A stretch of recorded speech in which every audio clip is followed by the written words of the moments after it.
What's going on, everybody? How we all doing tonight? It's Saturday, and it's time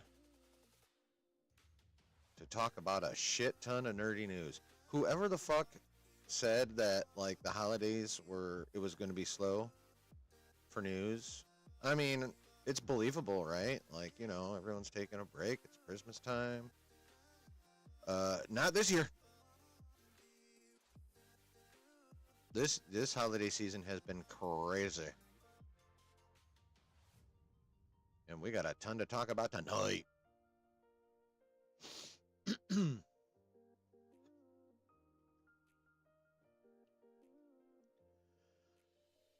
So it's time to fill your cup.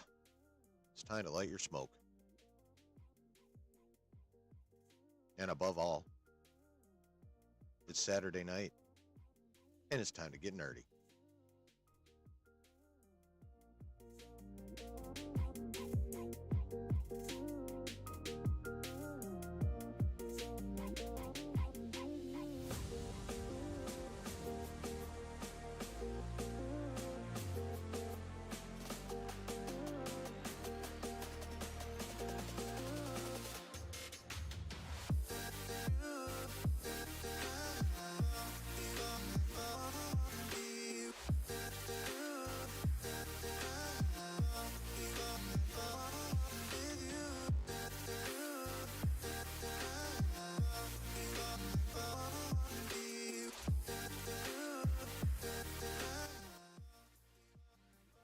What's up, everyone? How we doing tonight? Welcome to the basement here on this Saturday evening. There we go. Holy shit, and I didn't make it freeze either. Yay! There has been a ton of news to pop up this week. Holy moly. And I mentioned it a little bit in the watch party on Thursday. Perez dropped part 2 of his Discord on Wednesday night. Well, he dropped part 3 today. So, holy shit, there's a lot there. Plus, it would appear that they are in the process of already beginning casting for the upcoming version of the X-Men. Which only makes sense when you think about it. But we'll talk about that, of course. What up, David? What up, Brady? How we doing? I'm doing pretty well.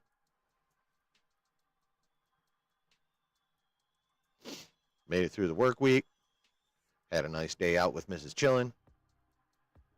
What's up, Tio? Buenas noches.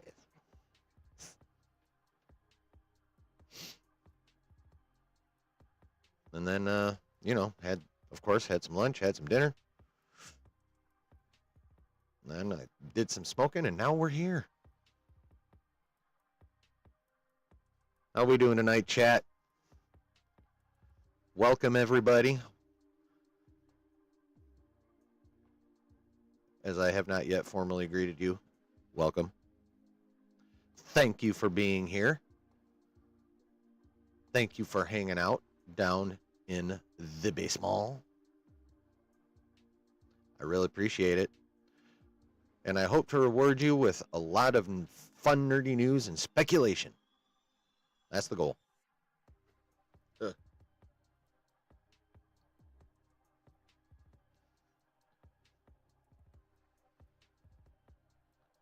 So welcome one, welcome all. Hit the like, hit the subscribe, and hit the bell. I will trade you that for a bunch of nerdy shit. How's that sound? Sound like a good deal? I think it sounds like a good deal. You know, I get 3 clicks, and then you get a whole bunch of news.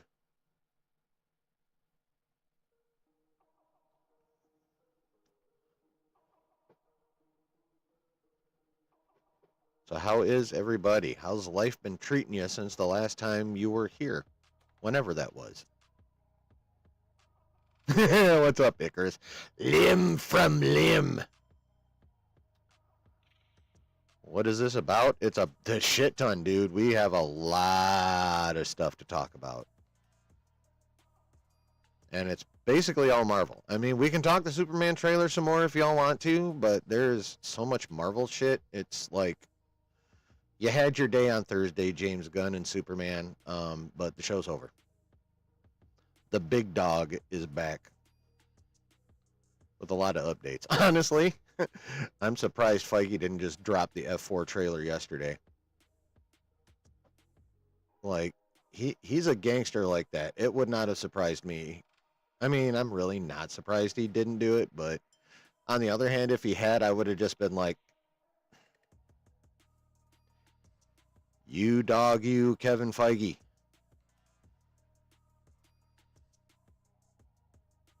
But I mean, think about it. Feige does that shit, though. Snyder whips out BVS. He whips out Captain America Civil War. And guess which one did better?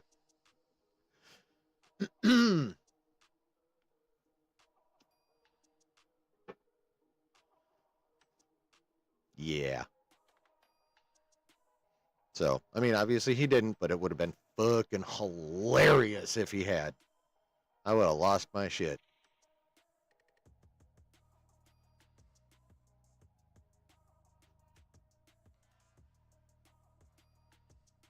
Yes, Superman is stronger than a locomotive, unless that locomotive is being driven by Kevin Feige.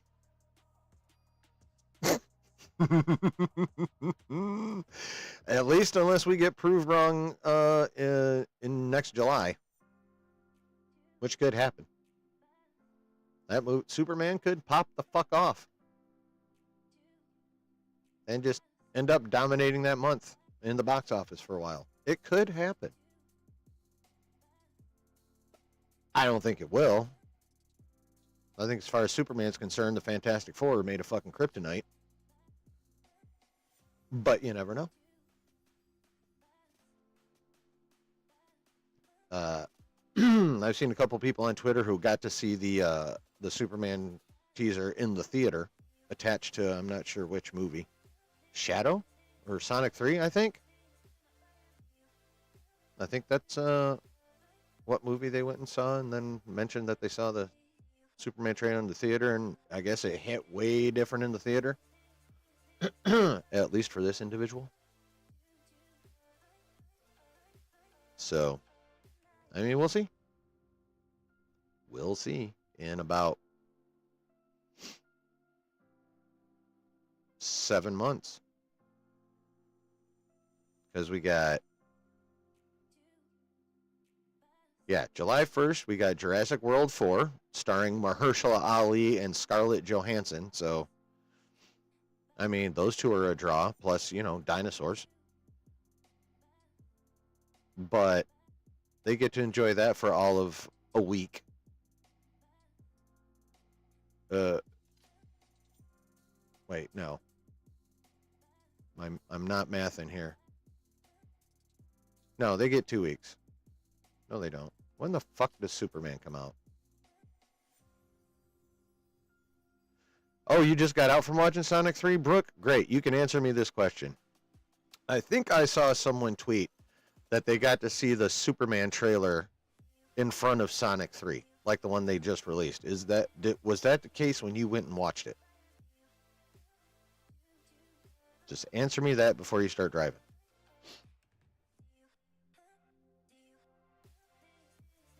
And if it was, you love Sonic 3, awesome. And if that trailer was attached, does it hit way different on the big screen? I mean, I can imagine the music hitting even harder. Oh, you missed the previews? Okay. Well, thanks for nothing, Brooke. I'm just kidding. You know I love you, man. But yeah, thanks for nothing.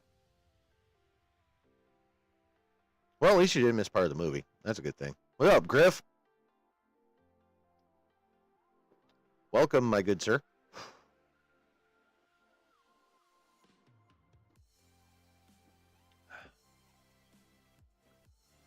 Thanks for popping in. And thanks to anybody who's here, whether you're active in the chat or the lurking. I appreciate you. If you're catching this on the replay, I appreciate you. Hit the fucking buttons, though. Pretty please and thank you. I gotta get better about that. I gotta get annoying about that almost. I slack way too much. Icarus says, haven't watched the Superman trailer yet, saw pictures. Is there now a Superdog? Yes. Crypto is being introduced in this movie. And while, like, the ears are cute and he's kind of cute in a scruffy way, even my extremely normie wife knows that ain't fucking Crypto. And she's actually pissed about it. And I love her so much for it.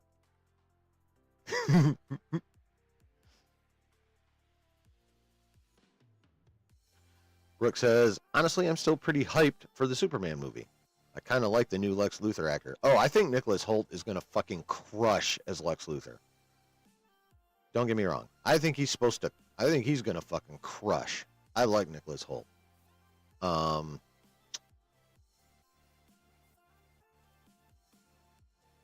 Obviously, we will have to see how the rest of the movie goes, but insofar as the portrayal of Lex Luthor, I'm actually pretty confident in what Nicholas Holt's going to do. Yeah, Luthor Corp sounds weird. It should be Lex Corp. Oh, agreed. As soon as I saw Luthor Corp in the trailer, I was like, what the fuck is this? I mean, you know, you watched my breakdown, I'm assuming. Matthew, how you doing, man?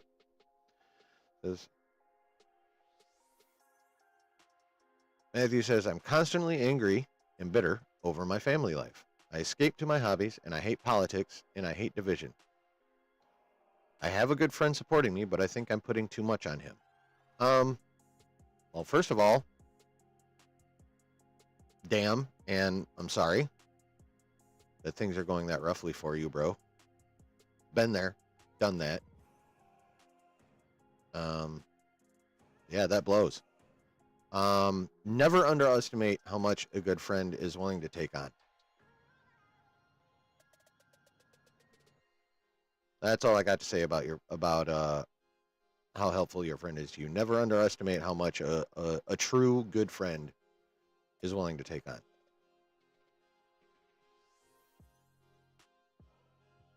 Don't feel guilty about that.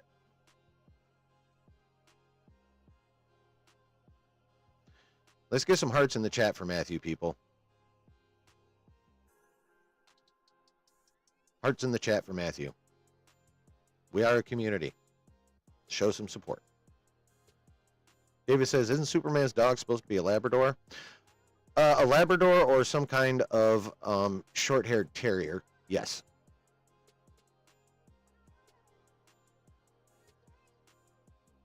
And he says, I'm hoping for a much better year in 2025. Aren't we all? But yes. T.O. says, the trailer so far, what I get from it is a meh. I'm looking forward to more Daredevil Born Again, Fantastic Four, and Thunderbolts. I mean, I don't blame you. I wouldn't go, personally, I won't say meh about the trailer. I thought it was a solid trailer. They definitely could have busted up the wow factor, though. Like, needed about 3 more notches on the wow factor. The full trailer we're going to get probably early next year. Guessing, I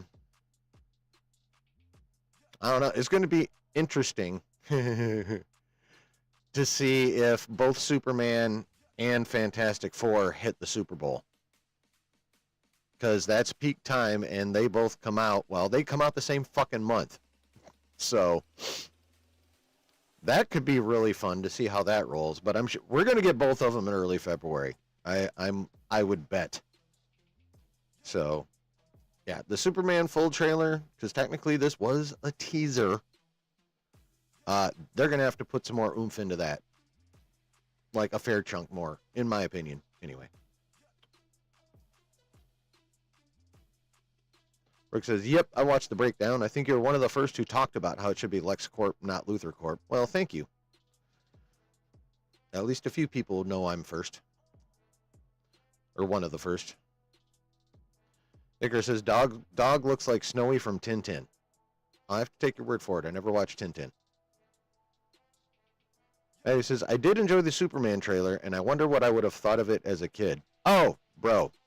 Guarantee kids, any kid who sees this trailer is going to be like, if they're at all familiar with comics and or nerdy stuff, a kid will love that fucking movie trailer.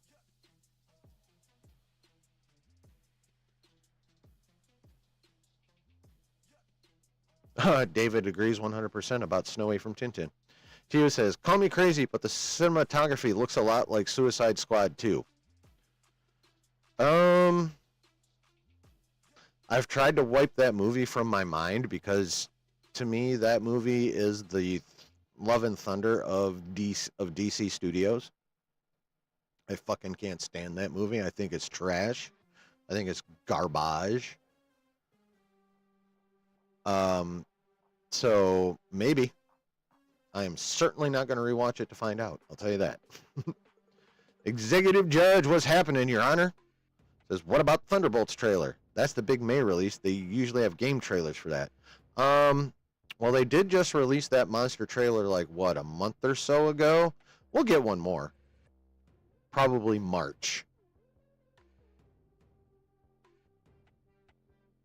Because, again, even though these movies come after, they got to start generating hype for those movies. Because Thunderbolts already has some built-in hype, and then they're just going to want to, what's the fucking word I'm looking for? God damn it. They're going to resurrect the hype closer to the movie. But they want to start building the hype for July 1st. Darboyd. What up, Darboyd? Thanks for coming in, mine. You hate the casting for Lex, bro? Really? I mean, that's, you feel how you feel, but I 100% disagree. Nicholas Holt's going to crush that shit.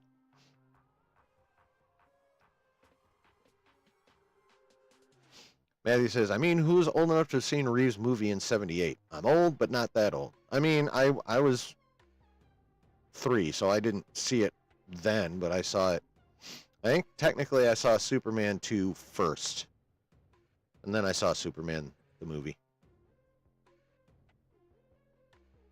Executive Judge says it's leagues better than the 2016 Suicide Squad. I'm afraid I'm going to have to disagree. 2016 Suicide Squad was just eh.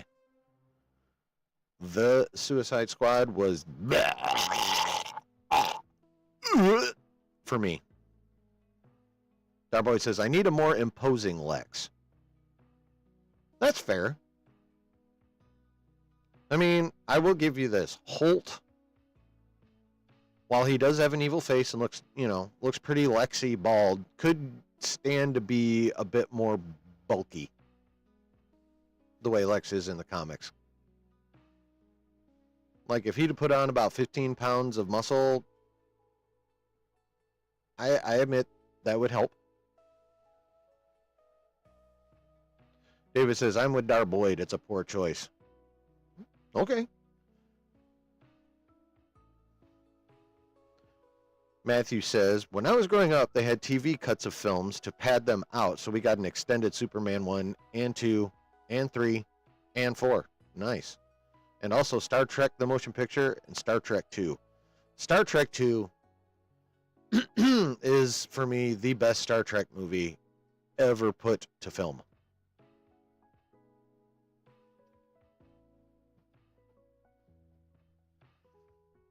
Like, that's epic Star Trek right there. That's peak Star Trek. It's awesome. Darboyd says, I just don't get the Giga Chad vibes from this guy. That's fair. It's going to be interesting to see what kind of attitude he brings when we actually get to hear him, speak. That could change things. Some people can look, yeah, but the second they open their face, you're like, oh, goddamn. All right, I get it now. That could be the case. I'm not saying it will. I mean, I think it will be, because I like Nicholas Hoult, but he could fall flat on his fucking face. You never know. He says, and the Alan Smithy cut of Lynch Dune.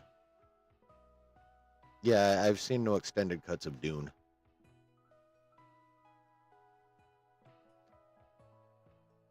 Executive Judge says, you're an anti-James Gunn Suicide Squad believer, man. Tisk, tisk. Well,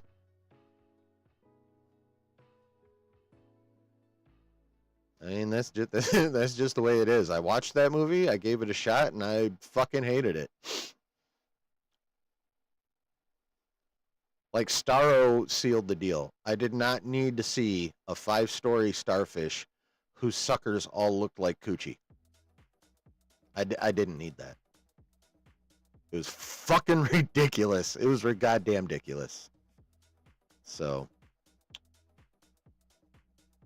Executive Judge says, I also saw Sonic 3 last night. Really good. I've been seeing that a lot on the social medias. A lot of people are saying it's the best one of the bunch so far. See that a lot. Icarus, gone! Yeah, I know, right? Well, of course, that ending, too, you know. The needs of the many outweigh the needs of the few. Or the one. Come on now. I tear up every goddamn time. Every time! And I've seen that movie a fair amount. Doesn't matter. I'm leaking every fucking time. The JJ movies? No. You didn't see the old ones? If you ever decide to give the old ones a shot, feel free to skip Star Trek V. That was a dumpster fire. You'll miss absolutely nothing story-wise. If there's an arc or any, you'll miss nothing. Just skip that movie. Star Trek V, oh, what the hell was that called? What was the subtitle to 5, babe? Do you remember offhand? What was the subtitle to Star Trek V? Oh, you don't remember? Oh, okay. Huh? Oh. The Final Frontier. Thank you, Icarus. Yeah, that movie was ass. So bad. So very bad. And he says, 3 and 4 are awful Superman movies. 4 is one of the worst movies ever made. Poor Reeve. It was, he pushed for that one. I wouldn't feel too bad for that particular choice of his in life. Reeve actually wanted that one. He wanted to make the cultural statement of against the nuclears. So that was his. You could tell Hackman didn't care. He got his check. I mean, yeah. Edgar says, I think I haven't watched Sonic 2 yet. Well, that makes 2 of us. I've watched some of the first Sonic movie because the grandson was watching it. So, Maddie says, Returns the Superman saving the jet scene is cool, but overall not a great movie. Agreed. Nobody says, word, skip 5. Yep.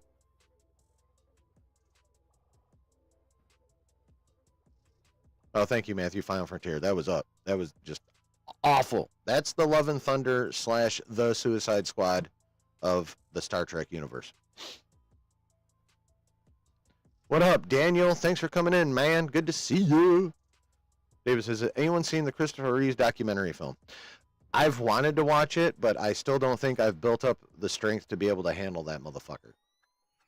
Like, literally everything I've seen about it says it's amazing, and it will fuck you up. So, yeah. And he says, Jerry score is the only good thing for 5 in Star Trek. Yeah, I agree. Well, the music in Star Trek is always good.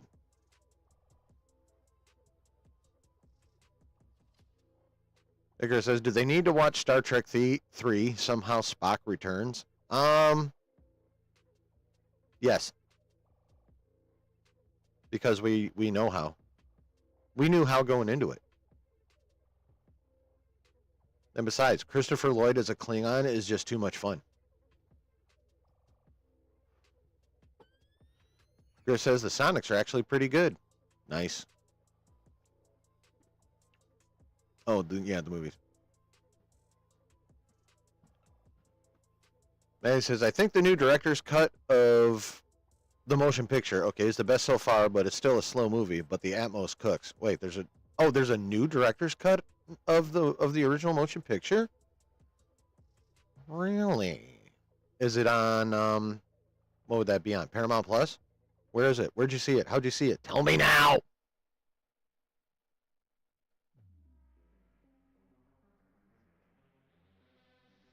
I would love to see a director's cut of the motion picture.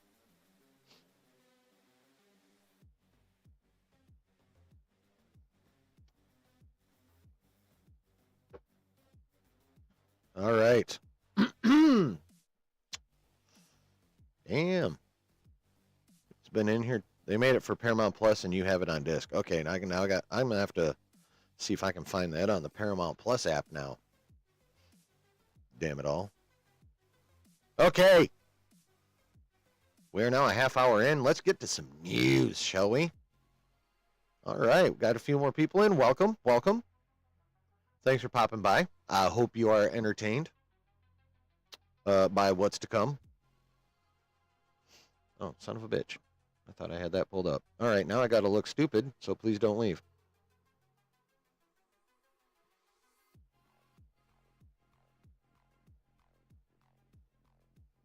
I'm a dingleberry and didn't do my fucking job.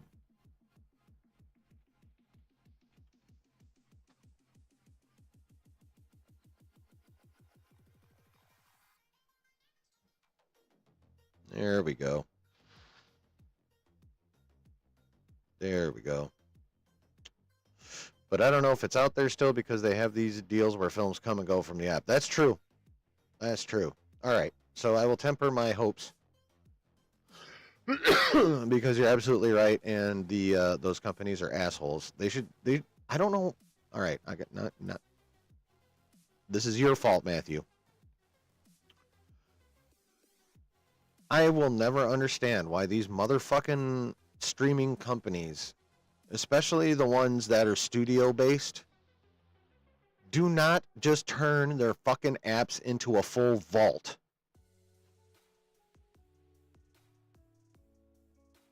Like, just give us all your shit. Just make it all available. That's all you gotta do. Just stick it in the server and make it available. Fuck's sake. Like, they just bring these back. Oh, no. Oh, you can have 2 of this series, but that's it. Like, how often do we see that shit? It's fucking dumb. I hate it. It's so stupid. Okay, I'm done about that one now.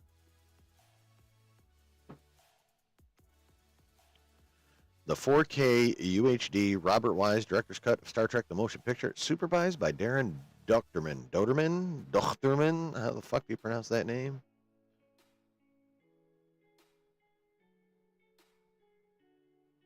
Yeah, well.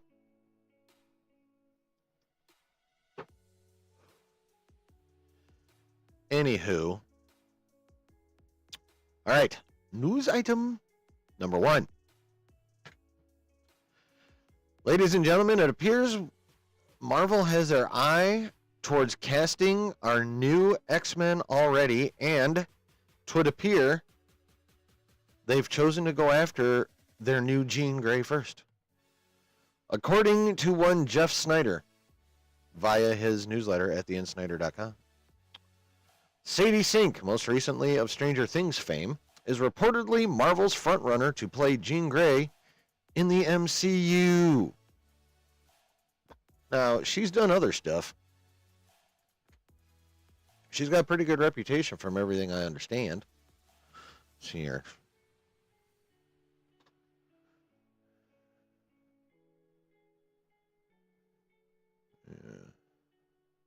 Blah, blah, blah. Yeah, so. Oh, she was in Chuck, The Glass Castle, Eli. Oh, she was just in The Whale. I heard she did really good in that one. Then on TV, obviously she's been in Stranger Things since season 2. She's in The Unbreakable Kimmy Schmidt, American Odyssey, Blue Bloods, and The Americans. Oh, sorry about your fundraiser. Oh, she's done some stage work too. Been nominated by the Screen Actors Guild a couple times, Hollywood Critics Association, Saturn Award nomination, couple wins here and there. Yeah. Pretty decent resume. And apparently, who Marvel is looking at to cast as Jean Grey. Now, this tells us a couple things. Yes, exactly. Stranger Things chick. Edgar says Fire Phoenix. It could be. And you think she's on Fear Street? I think I saw that. I'm not 100 on that one, but I think I saw that. But, so we know a couple things. One, they're looking for at least somewhat known people, at least for Jean Grey and probably for others. And number two, this would appear to confirm the rumors that when they're starting the X-Men in the New Mutant Saga, it's going to be like the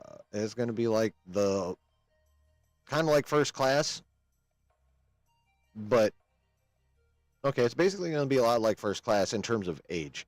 It's supposed to be Jean, Scott, the Beast pre-fur.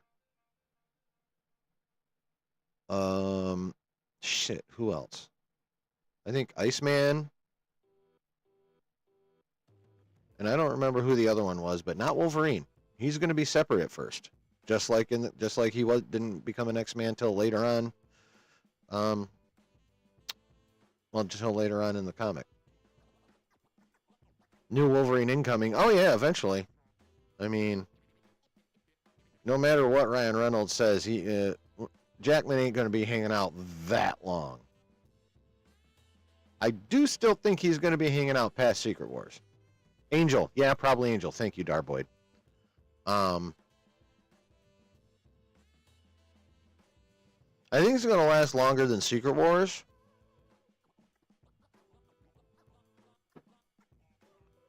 But they're definitely going to have to recast him for, like, the new team at some point. They just have no choice. It's got to happen. As much as we fucking love Hugh Jackman Wolverine, he's got to get recast sometime. It's just got to be that way, you know? Executive Judge says, David says, I was once watching a series on Paramount Plus. It had 6 episodes. Got to episode 4, then it disappeared the day after with no warning. That's what I'm saying. Why do you do stupid shit like that streaming services? Why? It's goddamn ridiculous.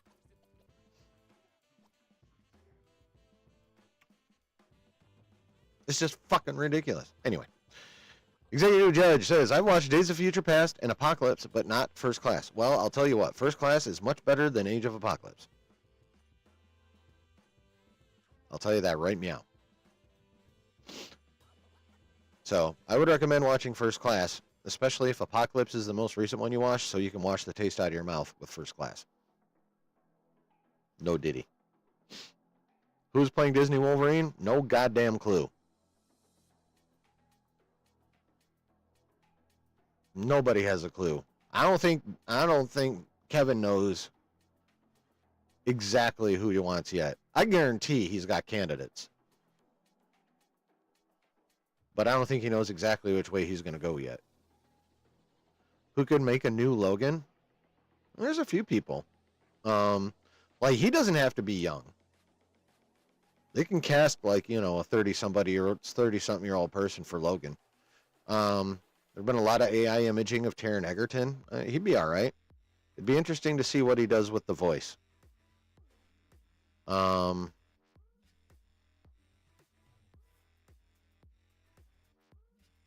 mean, I'm a Stan, so I wouldn't mind Calvin. I'd be down with Calvin. Radcliffe?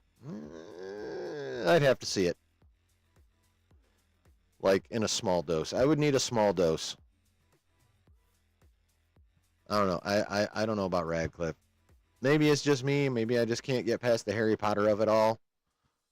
But, I mean, I'd be happy to be proven wrong. Like, if they cast him and he's dope, I'll be fucking happy about it. I can't get my brain around it. Brent, what's going on, man? I need to restart my computer. My video card is making you and Discord notifications sound like a robot. Okay. My machine needs a rest for a while. Bye. Have a blessed night. Okay, man. I'm sorry your computer is giving you crap. But have a good rest of your night, man. Manny says, I think Kevin will be passed over for Wolverine and James Bond. The guy had luck once to be cast as Superman. Well, that, and as Icarus brings up, Cavill's going to be busy doing Warhammer. And he's going to be busy doing Highlander, too, now that I think about it. And he's going to get Highlander done before Warhammer hits screens, for sure. And I don't know if it's done filming, but at least last I knew, he was filming that Voltron movie for Netflix as well. So he's got shit to do. He definitely has shit to do. Garboy says Days of Future Past was so good. It was pretty fucking good. Days of Future Past was good. First Class was good. And then there's the other two. I mean, I don't hate... Actually, I haven't watched Dark Phoenix in a long-ass time, so I don't even remember how I feel about that one.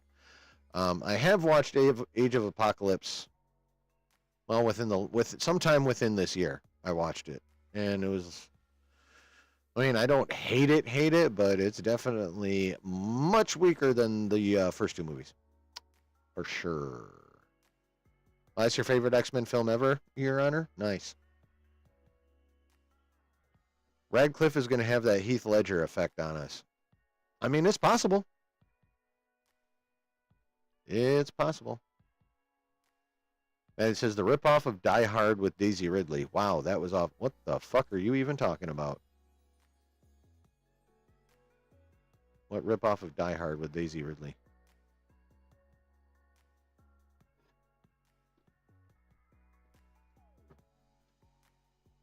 I mean, the only things I've seen her in is that fucking sequel trilogy.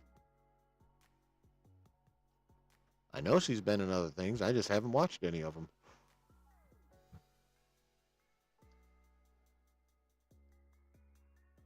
And he says, I like Daisy, but a badass action star she is not. Definitely not Bruce Willis or Charlize, the cleaner. Yeah. From what I've heard, the last few films she's done, she's pretty good at dramatic acting. Like, people have been giving her some spec for her dramatic acting, so, lately. So, I mean, kudos to her, but yeah, action, I agree. I don't believe that is her forte. But, so what do you guys think of Sadie Sink maybe being Jean Grey? Like, I have never seen her work, but she's been in Stranger Things since season 2. I'm given to understand she's done a really fucking good job on that show. I've heard she was really good in The Whale. I mean, we saw all the awards she got nominated for. I mean, some of them were MTV Movie Awards, but some of them were, some of them were from at least somewhat respectable institutions. So, she was great in Stranger Things. All right, cool. Thank you, Icarus. So, I mean, I'm definitely intrigued. I like the fact that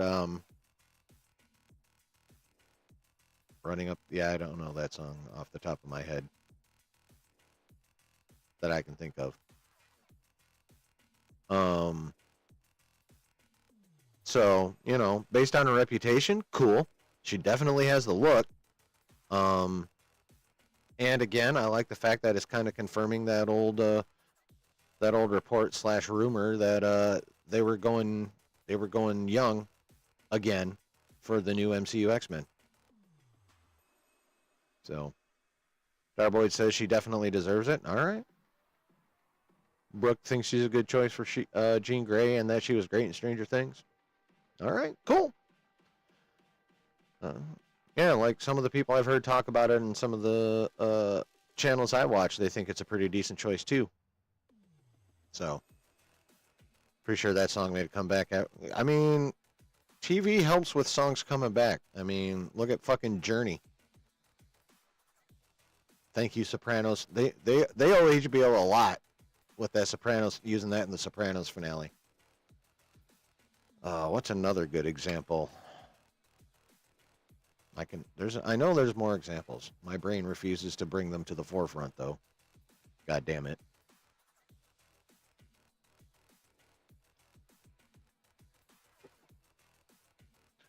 Brooke says, I'm so hyped for Stranger Things Season 5. Each episode is like a movie, like 2 hours long. Damn! No wonder it took them so long to get that motherfucker out. Because how many episodes are there in this last season?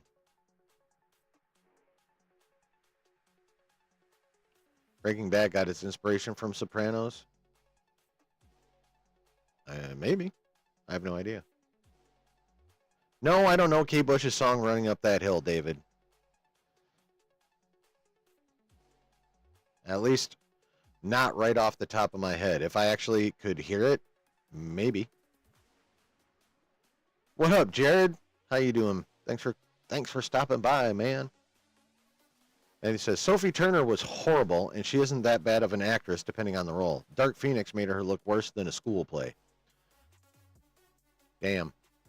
Now,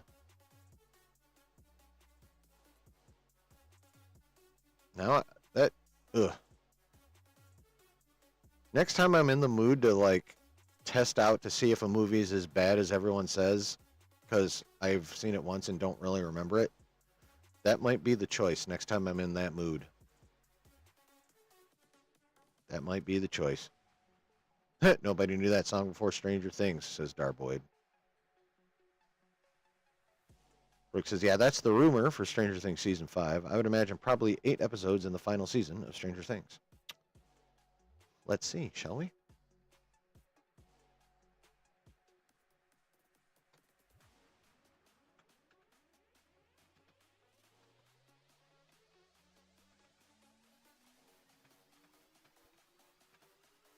Tell you what, having this call center job and all the typing I got to do, I'm getting a hell of a lot better than I used to be, I'll tell you that much. Yes, I know it'll be on fucking Netflix. How many episodes? Motherfucker. Ooh, good call, Brooke. There are 8.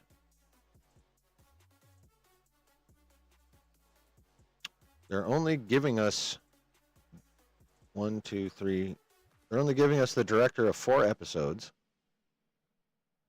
The Duffer Brothers are doing 3 of them, and Frank Darabont of The Walking Dead fame is doing the other. They're only telling us who wrote episode 1, and that is the Duffer Brothers. So,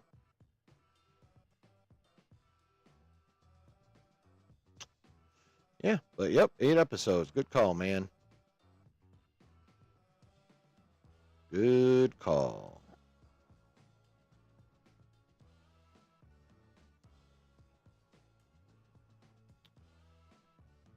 Uh-oh.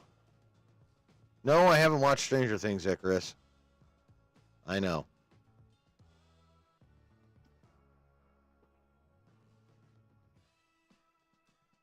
Evidently, there's a debate on whether people knew that song before Stranger Things or not. I don't know either way. And no offense to any of y'all, I don't fucking care. And it says, and everyone was comparing her to Famke, which is always going to be unfair in every way. Yes, that is true. Brooke says, if Cavill is cast for James Bond, that would be the best thing ever. Yeah, it's not going to happen, though. He's going to be busy. I mean, would I love Cavill in, like, literally everything I think he'd be good in? Yes. Will he ever have the time for all that? No. So, Jared says, I didn't hate Dark Phoenix. Not that good, but there are some cool moments. I hate you right now, chat. Because now I'm going to be tempted to watch that thing, and if it really sucks, I'm going to be annoyed. But that's the price you pay. Sometimes. I mean, I did watch Love and Thunder once. I did watch Quantumania once. I watched The Suicide Squad once. To this point, I've only watched Dark Phoenix once, but it was so long ago, I don't fucking remember it.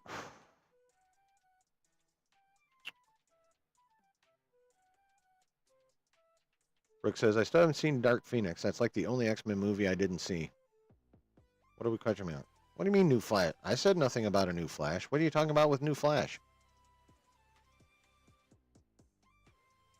There's no new Flash announcement.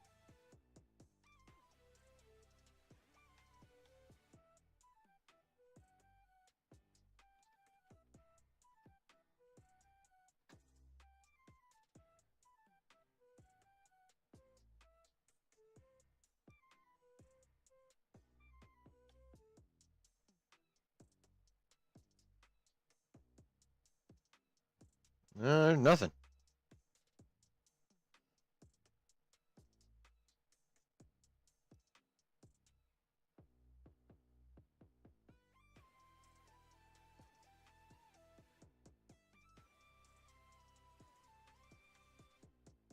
Yeah, there's a whole lot of not on anything new on the Flash.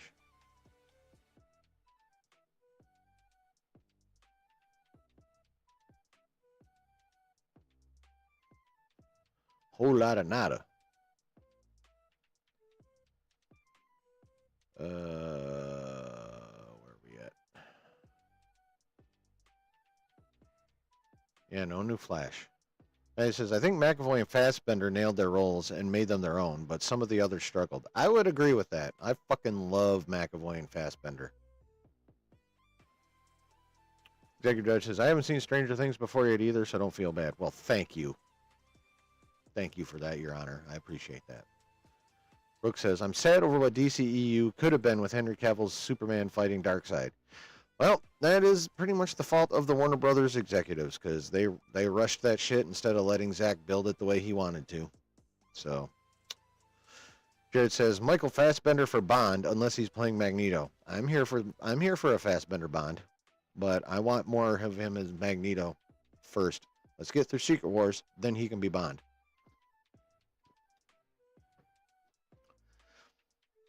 Brooke says Love and Thunder made a ton of money at the box office. Made money at the box office, despite it being shit. Actually, like 700 million plus. That's true. Well, that was before.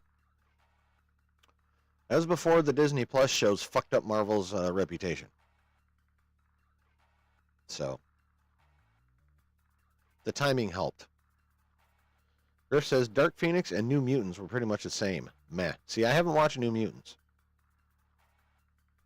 I've looked at it a few times on the Disney Plus app, like, should I watch this? And then I always found something else I'd rather do. I don't know what to say. That's just kind of how it is. Brooke says, I remember Tom Cruise was hyping up the Flash movie. Yeah, I still want to know how much. Well, are the Mission Impossible movies also under Warner Brothers?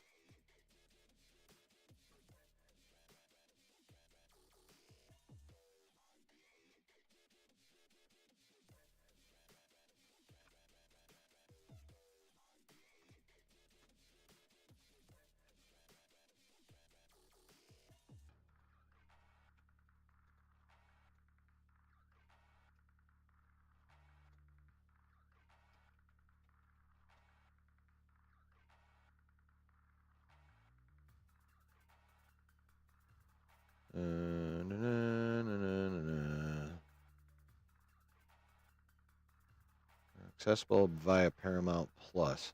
There are Paramount movies? All right. Let's try this.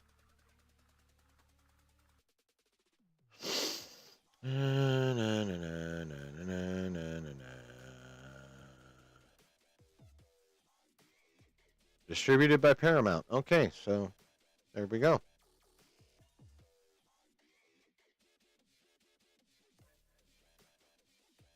Yeah, so I don't know why the hell he would I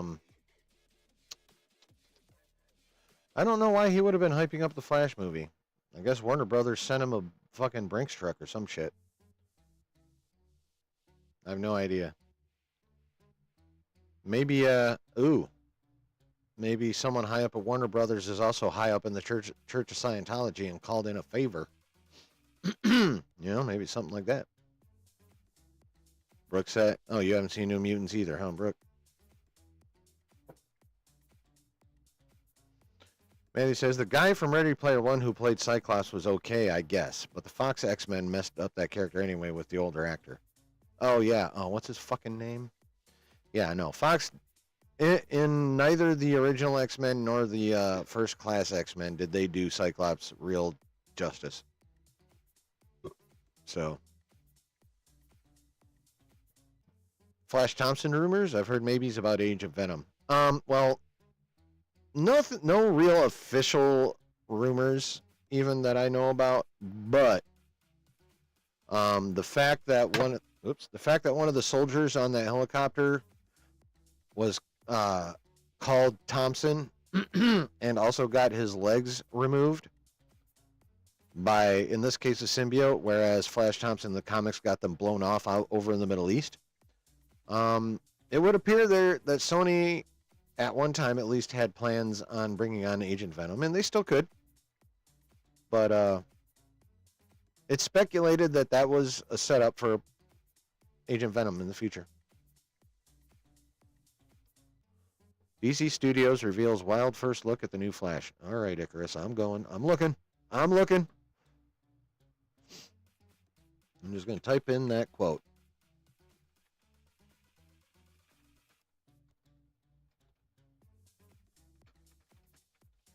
Oops, not false. Oh yeah, that's oh.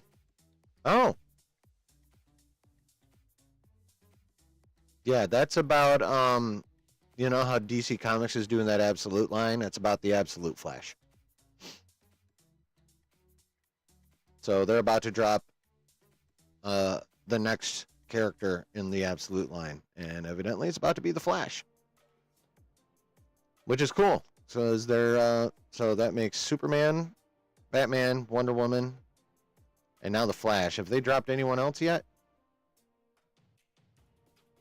But yeah, it looks like they're working their way up to the Absolute Justice League.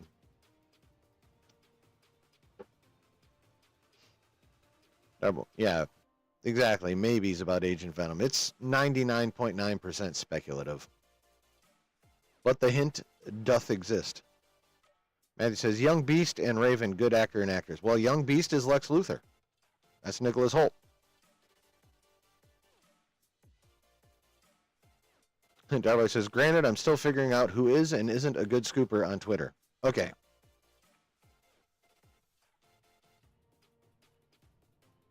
The Peak. Alex from Cosmic Circus. And as dickish as he can get, Jeff Snyder. Those are the two most accurate out there. GeekyCast is actually really good. He's not as widely known as, say, your My Times and your RPKs, but he's just as good, if not better. Obviously, My Time and RPK, they're annoying as fuck, but they're still right a fair chunk more than they're wrong. I mean, they've both been iffy lately, but like their overall resume is still fairly strong. Cryptic HD is pretty decent. Who's another one? There's another name. It's right there. Shit, I can't remember who. There's like two Twitter accounts call themselves Marvel Updates, but with slight variations in the spelling. Those two are both ass. Exiled Scooper is ass. I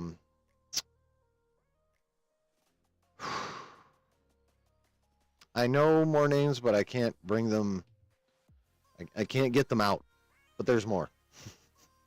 But there's a start for you. Jared says, I want McAvoy and Fassbender as Professor X and Magneto, 100%. Both brilliant. I mean, if they're going to keep any Fox if they're going to keep any Fox actors past Secret Wars, I totally agree. I would love it for that to be those two to be part of that potential crew. God damn it. Yeah, yep, thanks, Jared. It is Paramount. Oh, shit. There we go. Manny says, the Marvels and Eternals were very mid, as kids say. I did enjoy the former for its tomfoolery, but the second one was boring. The Eternals, I thought, was really mid the first time I watched it. The second time I watched it, it managed to work its way up to I. The Marvels was not great. It was also not a dumpster fire. It did not, for the quality of the movie, it did not deserve to bomb as bad as it did.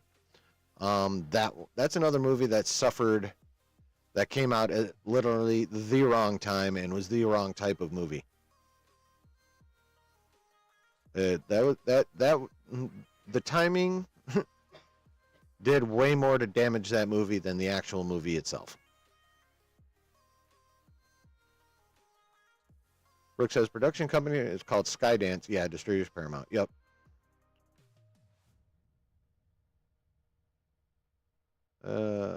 Matthew says, Love and Thunder, I like Gore, but not much else. Maybe Thor is a dad.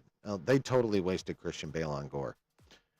Very silly, though, and also dealing with serious subject with female Thor and cancer Jane Foster. Yeah, they Taika fucked that movie up a lot. I mean, that's just really all you can say about it.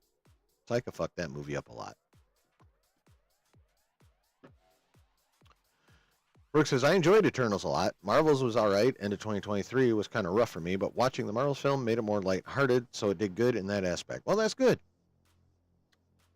I mean, anytime you can get anything positive out of even something that's not that great, that's a very good thing. Matthew says, I don't really like Idiot Thor as a sidekick of the Guardians any more than a Hulk who cannot smash. I mean, that's totally fair, especially the Hulk. Rick says, Absolute Batman is dope. Rob has done a great job covering those comics. See, I have the number ones of Absolute Batman, Absolute Superman, and Absolute Wonder Woman. I think this month that they're going to be all up to, well, Batman's going to be up to number 3. I'm not sure about the other two, but yeah, I really want to keep going on those. And I want that Absolute Flash. The Absolute line for me so far, just ring the number ones, is fucking sick.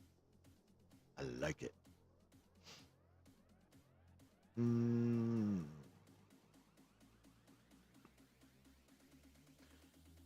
Okay.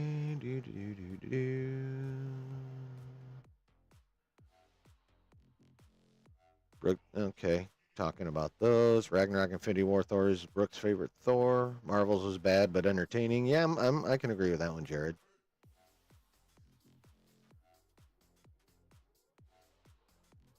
Oh, yeah, the Jake Skywalker character development. I'm with you on that one, Matthew.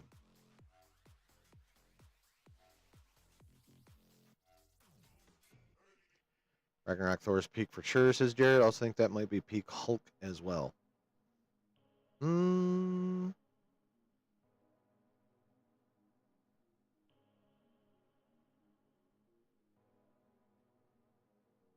Professor Hulk is the worst. Just why? Yeah, I know. Russos really need to fix that soon.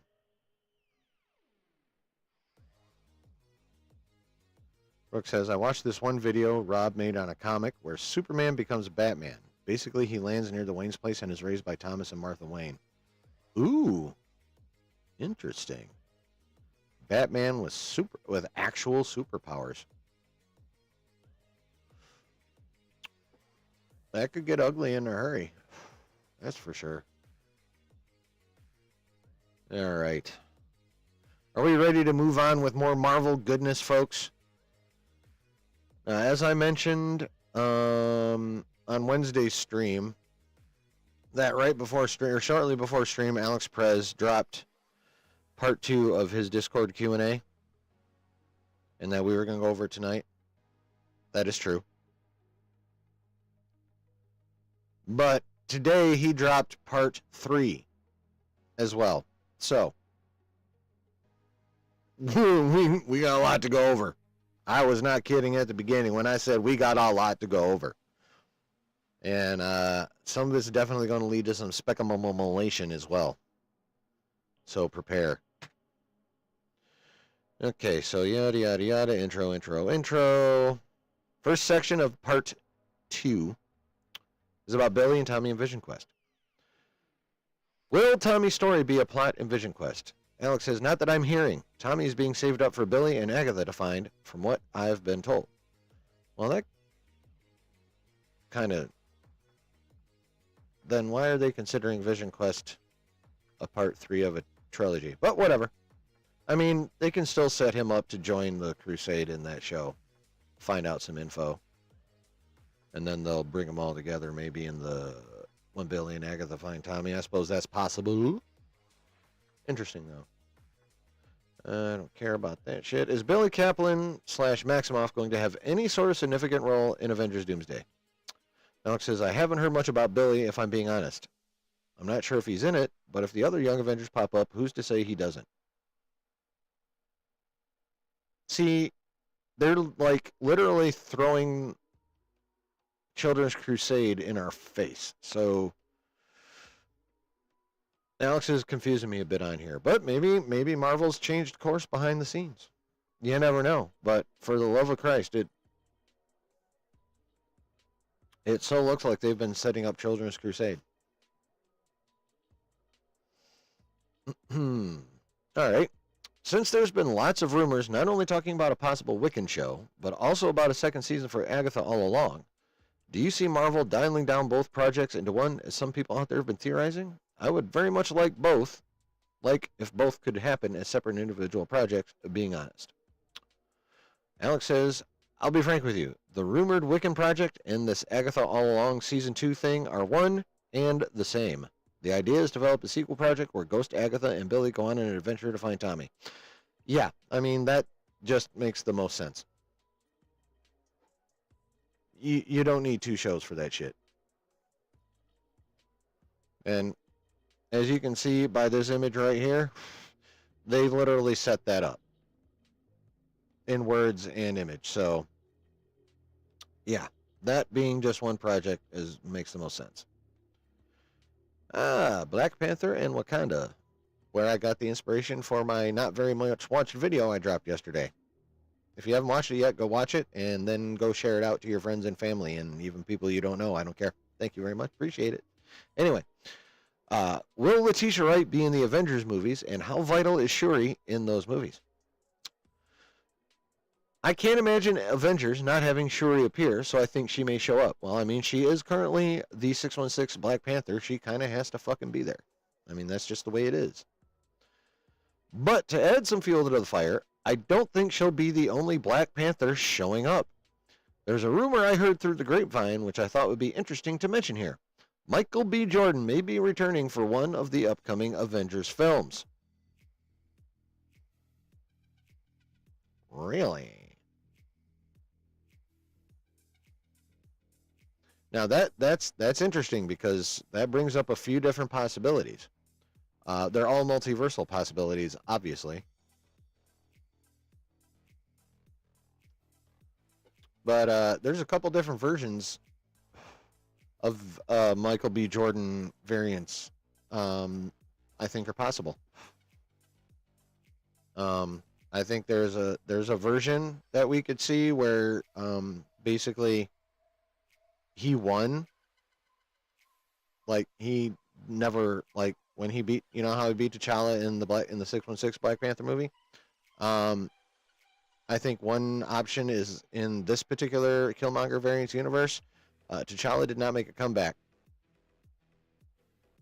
It became Killmonger and he just ruled from that point forward. That's one option. Option number 2, and the one I think would be so much more dope, is that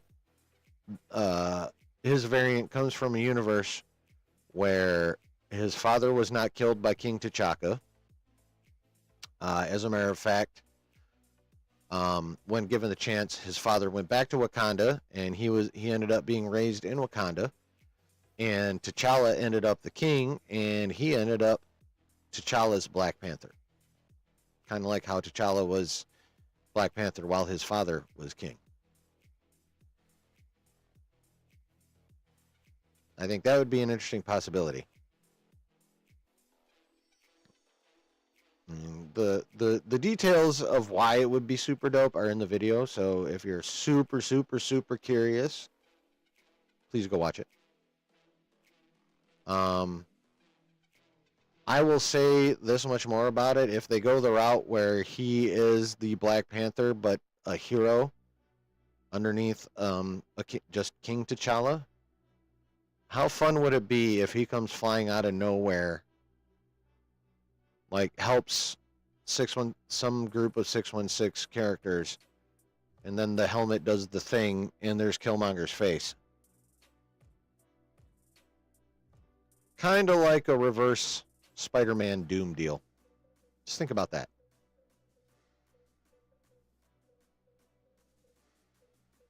Just think about that.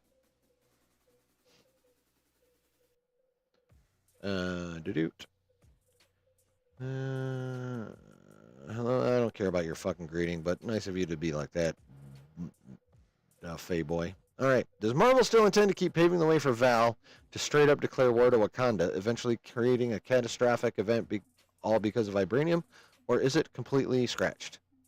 Alex says, I don't really see that happening anymore since that plot shifted to adamantium and is working in Captain America Brave New World. Yeah, they have that big ass celestial corpse that is evidently made of adamantium to deal with. What up, Noah? Hope you're having a great night too, bud. Yeah, so thanks to Tiamat, we're not going to worry about vibranium for the next little while.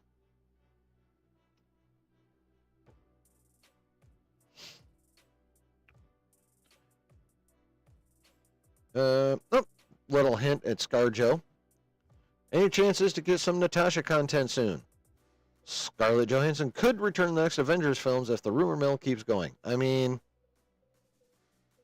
it's been noised about for so long that they want to bring all the OGs back. And then on top of that, there's like the slight rumblings of a multiversal Masters of Evil where we get all the OG characters back, but in naughty forms. I think she's coming back.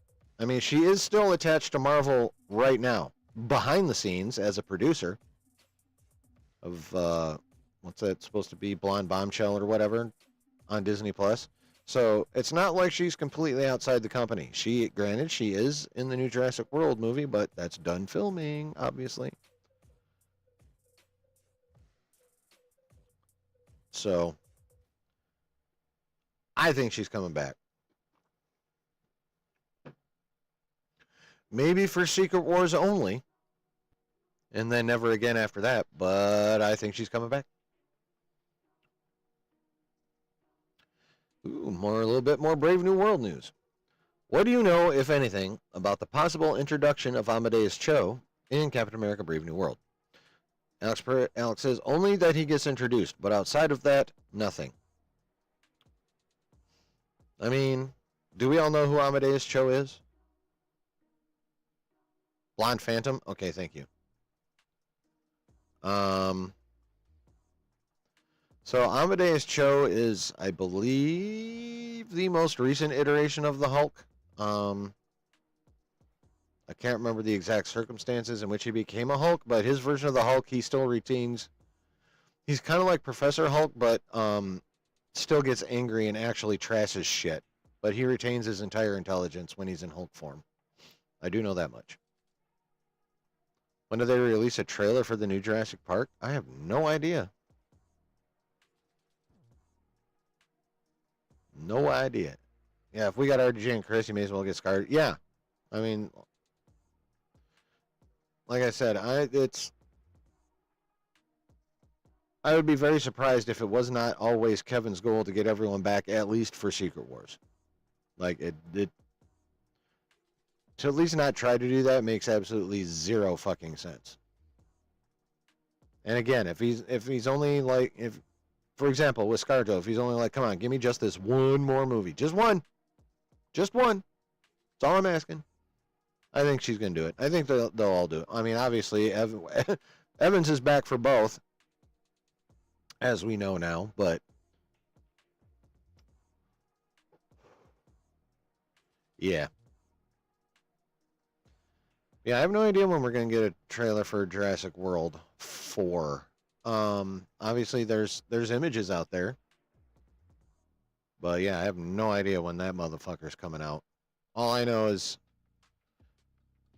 a lot of people think Jurassic 4 is going to do really well, but the problem is it comes out right before, in the same month as Superman and Fantastic Four, and it comes out first, which means any legs that movie could have are going to get blasted out from under it by a Superman movie and the first family of Marvel.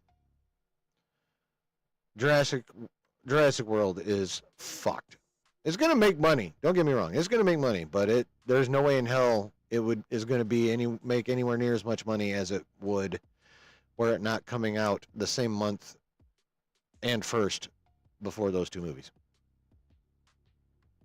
It's always just one more for Kevin. Yeah, kind of. So, Tobias, Spider-Man real or not in these upcoming movies? Oh, we're going to get there, sir. That's in part 3. That gets addressed in part 3. There's a reason I put that shit on the thumbnail. I mean, you got to be a little clickbaity to try and be successful-ish on YouTube, but I have a very hard time being super clickbaity. So, them motherfuckers on my thumbnail for a reason. And we're going to get there. We are 100% going to get there.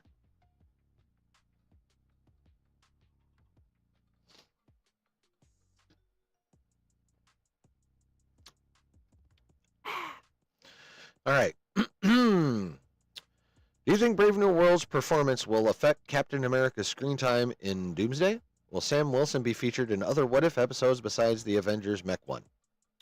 Sam Wilson will be one of the leading characters in Doomsday. That's not going to change regardless of how Brave New World is received. Well, that's not surprising. They have no fucking choice. If they want a Captain America for right now, it's fucking Sam Wilson. As for What If, I think he shows up in 2 episodes, if I'm not mistaken. Oh, that's cool. Oh, speaking of What If, are we all aware that it begins tomorrow? 8 days of What If begins tomorrow night. I don't since they're not releasing it weekly, I'm not gonna do any watch parties for What If. But I may do a review when it's all over.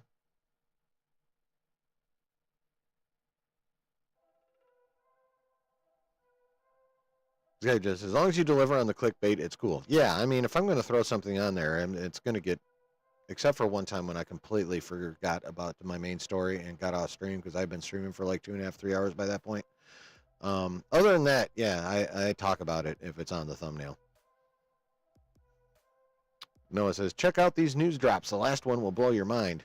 Y'all ain't slick. Oh, I know.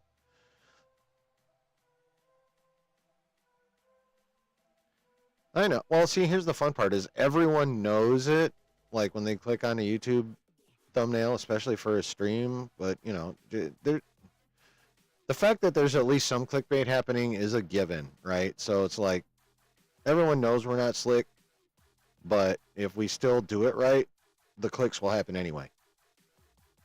So I'm just not that good at it yet. And he says, I wonder if Andrew really is in Spider-Man 4. I mean the new version, not the Raimi version that wasn't made. Well, that would have been Toby in the Raimi version. But we're going to get to that. Executive says, I'm just going to wait to binge all the episodes. I mean, yeah, I don't know if I'm going to watch them like nightly. I'm probably going to watch the first one tomorrow. I'll probably watch the second one Monday. I may have to watch like 3 through whatever all in one shot. Maybe I'll watch 3 and 4 Christmas night after everything winds down. I don't know. We'll see. I'm probably just not going to watch it eight straight nights in a row the way they're releasing it. No, it says, I think your plate's already full. I mean, kind of, yeah. Dave Josh says, at that time, Squid Game Season 2 is going to occupy my time. Yeah, I've heard good things about that. I hear, like, the people are very much digging dug the trailer or whatever that's come out. Yeah, it is the game, Noah.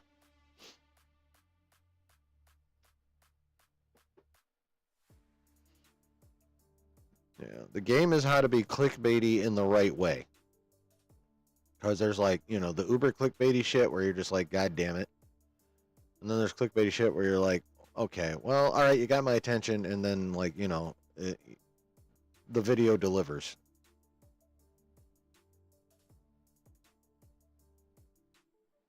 Yeah, that's the goal. Oh, yeah. Daredevil Born Again. Oh, ooh, Daredevil talk, baby. Have you heard anything from anyone about the overall quality of Daredevil Born Again Season 1 that you can share with us? How many seasons do you expect Daredevil to go on for? The show is absolutely fantastic. The production team really tried to not only recapture the feel and vibe of the Netflix show, but elevate it to a whole new scale. Fuck yeah! I can foresee Daredevil Born Again running for multiple seasons. I have foreseen it. I know that Season 2 is already well into pre-production, with production starting soon, and there are already ideas being discussed for Daredevil post-Secret Wars, not only for a third season, but also his future inclusion in films. Oh, hell yes. Oh, hell yes. With some creative decisions for this season being influenced by previously filmed footage, what was the process like in blending the new and old material? Did the team have to make any compromises to make sure everything worked cohesively, and how did that shape the final product? Alex says, I don't think it was a fairly difficult process to work on because they had time to reassess what they wanted to do and course corrected before it was too late. Damn right. One of the benefits of the strike, because that's when Feige had time to sit down and really look at those dailies and go, what in the actual fuck are you idiots doing to my Daredevil show? And fire them all and begin again. Part of the reasons why it wasn't being received well first was because it was too disconnected from the original Netflix series and didn't really build upon what came before. Yeah, they wanted to turn it into basically Law and Order with Daredevil. It was going to be a fucking procedural. Allegedly, we weren't even going to get to see him in costume till the 4th episode. Yeah, they were doing that totally fucking wrong. So it was like starting from scratch. The point is, what they have with the show right now is special. Oh, hell yes. Basically the same question, and Alex says, look to my answer above. Well done, sir. Will Daredevil and Kingpin appear in Doomsday? Very good question. Alex says, I don't see Kingpin showing up in this film. I mean, he doesn't really need to. It's going to be Doomsday's a multiversal film. I mean, that's just all there is to it. So there's no real reason for Kingpin to be in it. Daredevil also has a chance, but given the way the first season ends, it's going to be weird to cut him from what he's doing so he can come fight in a multiversal war, then put him back where he was, and somehow pick up from where we left off like nothing happened in between. Okay, so it would appear that Daredevil's chance is approximately the same chance Jim Carrey had with Lauren Holly in Dumb and Dumber. That kind of chance that's the feeling I'm getting from this answer, is that's the kind of chance. Excuse me for a bit.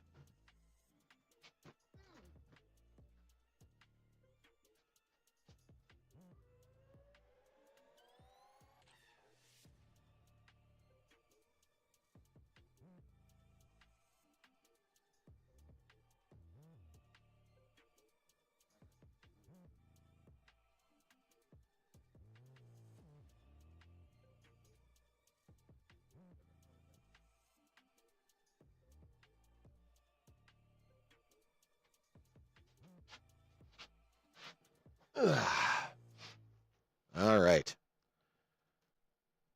But yeah, that only makes sense.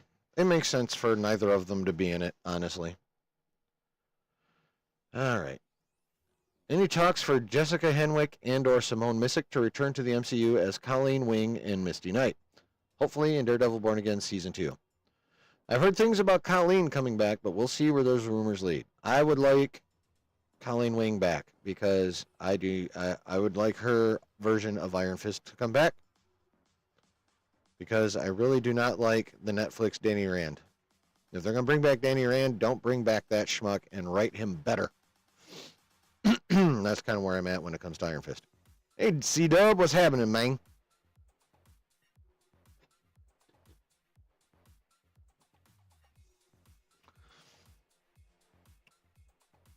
I mean, would it be cool to have him in the movies? Yeah. But, I mean, really, how much can Daredevil do?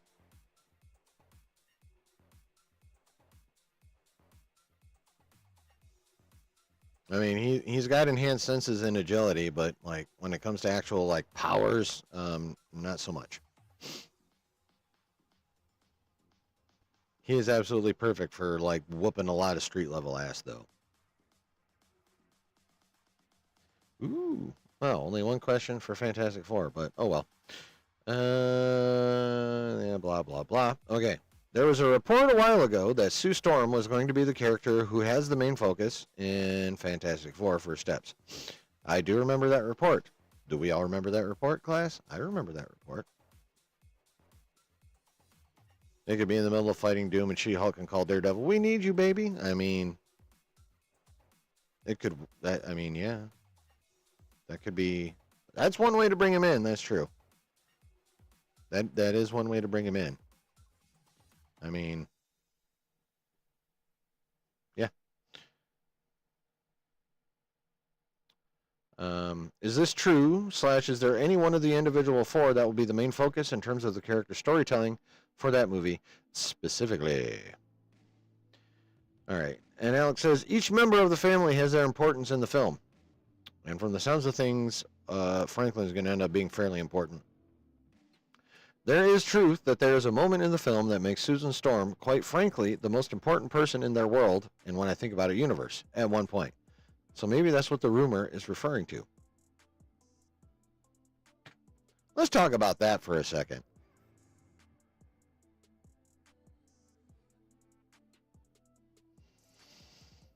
What do we think could be happening in that movie that makes her the most important person in their world / universe? Well,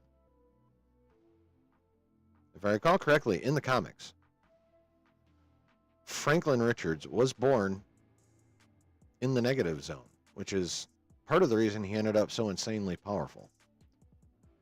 And we know we're going to have baby Franklin in this movie, and a young Franklin, too. We know that from set photos. And we know how important Franklin is in Secret Wars. And just in Marvel in general, because he's so goddamn powerful. Like, the motherfucker made Galactus his herald at the end of the Hickman run of the Fantastic Four. So, maybe, just maybe, when Sue's most important to the universe is when they're stuck in the negative zone, probably in the middle of some shit, or some kind of situation like that, right? And then she has to successfully give birth to Franklin in like extraordinarily adverse circumstances. I mean, that's the first thing that comes to mind. I'm sure there's any number of ways they could do that, but given how important Franklin is going forward, and if they somewhat adapt the fact that he was born in the negative zone to the movie, that there's going to be some chaos around that birth. So that could be the point in time in which she is the most important person in the entire universe. But there could be others. I mean, Sue Storm is the glue that holds the reeds together. So there's a few different ways she could be. That's just one that popped in my dome. All right. Do you think Kate Bishop will have a small role in Secret Wars as well as Doomsday, or likely to only be Doomsday? I think she'll be in both films. Cool. I mean, there have been rumors that, they're going to be working to assemble some young Avengers in Doomsday as one of the teams or parts of teams or what have you. Anyway, so I wouldn't be surprised if she's in both. What is the current plan for the story of Hawkeye Season 2 to include? Presuming it's happening, as other sources have seemingly confirmed. Alex says, I'll be honest, I know nothing about Hawkeye Season 2 at this time. I don't know if he knows nothing, but he probably has zero confidence in what he's been told about it. I kind of hope the initial rumors were true about it being kind of like a siege situation where Kate and Clint are stuck in a building with Clint's psycho fucking brother, whose name I cannot remember. I kind of like that idea. I think that's a pretty cool idea, and I hope that's the one they go with. But you never know. We shall see. I know all of the Hulk questions are getting very complicated to answer, but I hope that won't be the case. There are a lot of rumors going around right now about the start of a Wolverine versus Hulk movie development. Cryptic, My Time to Shine, Hello, and other scoopers have been feeding the rumor. My question is, do you think Wolverine versus Hulk and World War Hulks are one in the same movie or two separate projects? Interesting. Alex says, it wouldn't be a smart idea to compound both of those story arc ideas into one movie, so I think they're separate movies.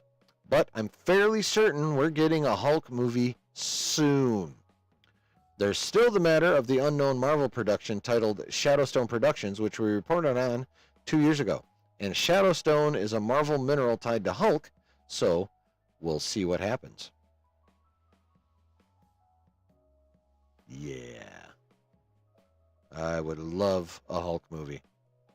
And there are some open slots in the upcoming slate before Secret Wars. There's a couple, 2 or 3 of them.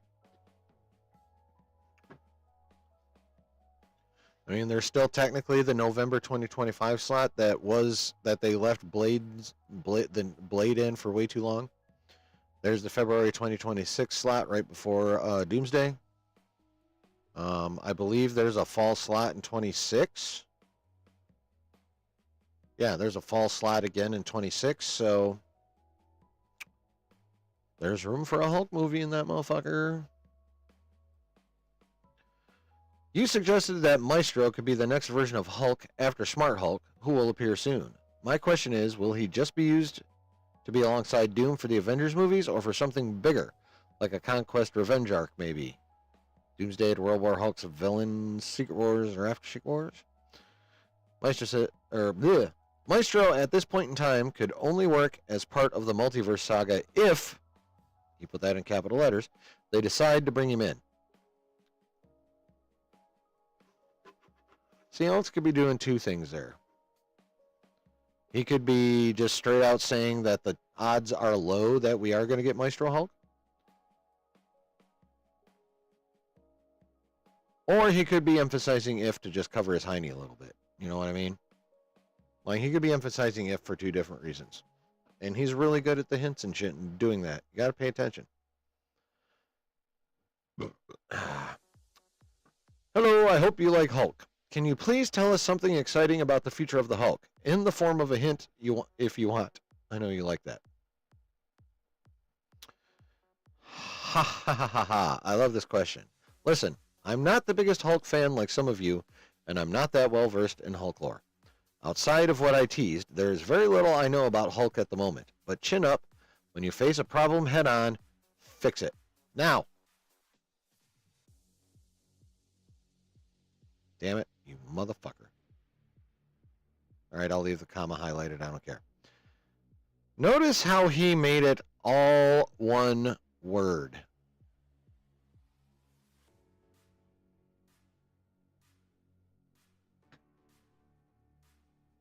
There are reasons for that.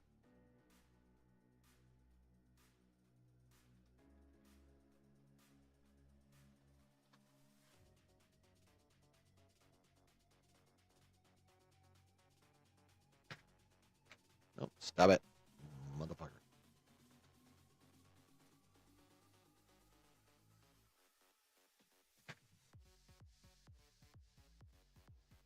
What is that? Oh, it's already on the screen. What a dumbass. Here's what he could be talking about.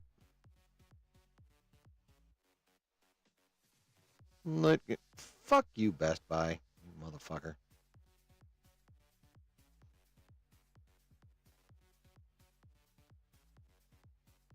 Now, if hinting at a Grey Hulk is not also simultaneously hinting at a World War Hulk's movie, I don't fucking know what is. You know what I mean? I mean, that's a straight up. That is a straight up fucking hint. Look at that. Fix it. Of course, I click the X. Motherfucking piece of shit. God damn it.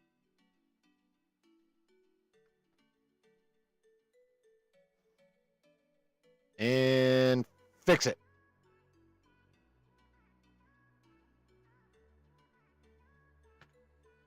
So if we're getting a Grey Hulk, on top of already having a Green Hulk, sorta, in the form of Professor Hulk, and as of Valentine's Day, we'll have a Red Hulk.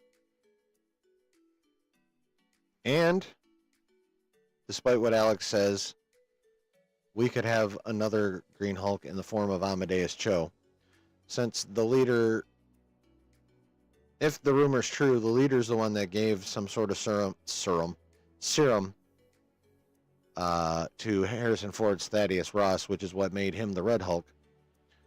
And it's been speculated that since they're introducing Amadeus Cho in Brave New World, that he's going to end up getting himself a dose of leader serum too and becoming his version of the Hulk. That is 100% speculation, though.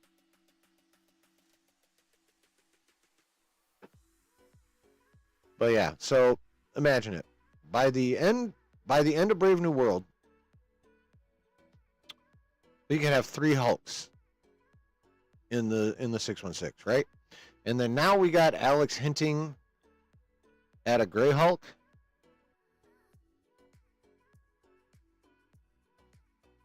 Like, come on, bro. You keep adding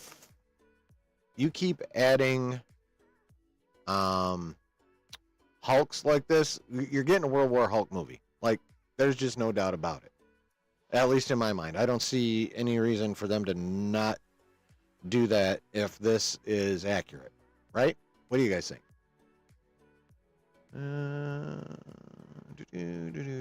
Darth Pause, welcome in. Appreciate you. What are your thoughts about Den of Nerds 60K comic yet to be printed? Producing anything is a big pain in the ass where literally hundreds of things can go wrong. That's what I think. And it's not 60K either. Is that how much he raised? I don't even remember how much he raised. But yeah, I think when you're doing something for the very first time and mostly doing it by yourself, there's a fuck ton of things that can go wrong.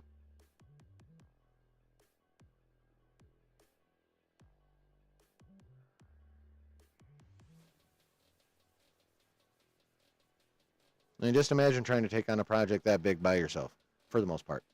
I mean, hopefully, now that he has his management team, that will help him get Unity going a little bit faster. But yeah, I mean, there's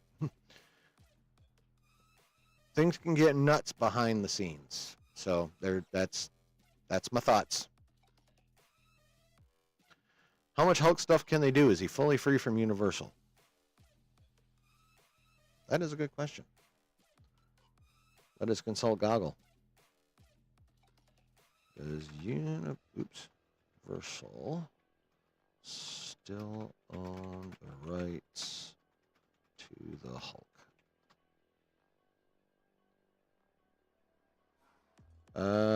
Yes. Universal currently holds the movie rights to The Incredible Hulk, while Marvel controls all the Hulk-related licenses. Okay, Universal has rights of first refusal. Here we go. Screen Rant has a nice little article on it.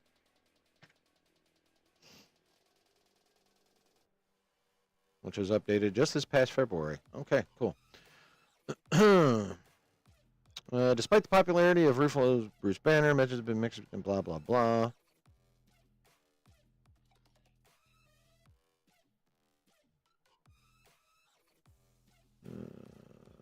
Incredible Hulk, second MCU movie following 2008's Iron Man, distributed by Universal for the proper blah, blah, blah. Time Marvel did not have distribution model ahead of Disney's purchase. Okay, yeah.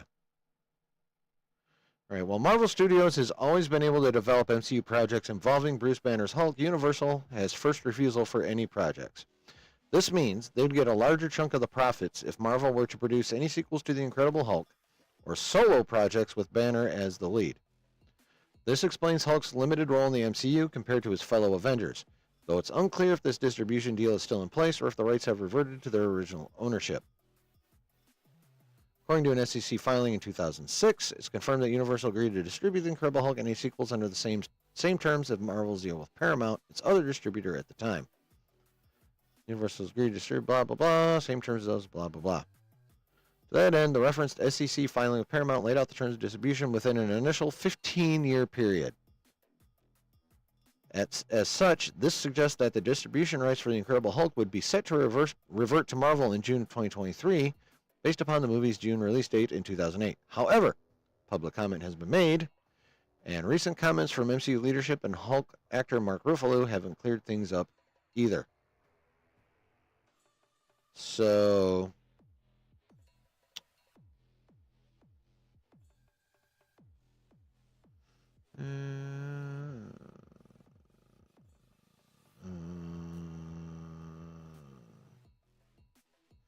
yeah, I remember this quote. I'd like to make, this is Feige. I'd like to take him from this region mankind this ingrained character. Okay, we'll do that, of course, 4 movies. We'll never give you a standalone Hulk. I don't mean to burst your bubble. That's just not going to happen. So we'll do it over 4 movies. How does that sound? When asked if it's true that Marvel doesn't want to do a Hulk movie, as far as I know, oh, okay, that was for, okay, blah, blah, blah. His words very clearly spell out why the idea of a Hulk solo movie was a no-go in the past, but his refusal to clarify if that's still the case now, and his instructions not to talk about it, seem to tease that there's something interesting to hide. Okay, so the last of it's just speculation about what a new Hulk movie could be, and this is from back in February, so any of that speculation that may still be accurate is pure fucking luck. So, it would appear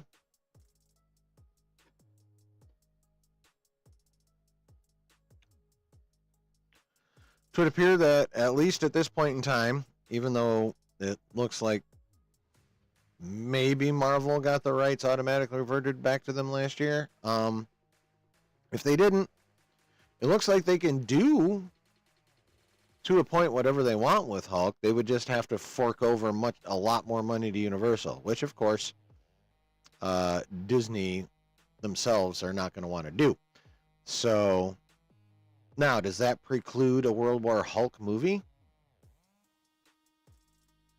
From the way that's worded, it said that having the Incredible Hulk as a lead is where the big chunk of money comes out. But like, it also seemed like they specifically mentioned the fact that him being in an ensemble is cool, and that Marvel had the rights to. Didn't it say Marvel had the rights to all the other fucking characters? God damn it! I got rid of that page too soon. But anyway. The indications are that they could get away with a World War Hulk movie because it'll be an ensemble, even an ensemble of Hulks. Universal probably doesn't want to fuck around Universal probably looked at what Sony did with its Spider-Man universe and said, you know what, I'm just gonna let Marvel handle this shit. I'm guessing, Noah. Universal might just be smarter than Sony.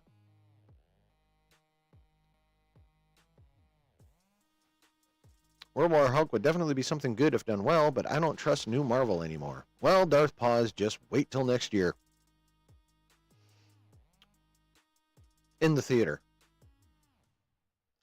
Unfortunately, some of the Disney Plus shit we're getting next year is still carryover shows from the idiocy of phases 4 and 5. So, not sure about Disney Plus. But in theater, I mean, Brave New World, as long as it's decent, cool. Thunderbolts is going to slap, and Fantastic Four is going to utterly crush.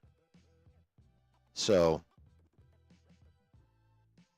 I wouldn't worry too much about new Marvel. Just remember that most of what we're going to get on Disney Plus next year is old Marvel. When I say old, I mean phases 4 and 5. So, but yeah, the new mindset outside of Daredevil. Daredevil's out next year, but that's under the new regime. Obviously, I would. I just got done reading what Alex said about how they completely redid that motherfucking show. So,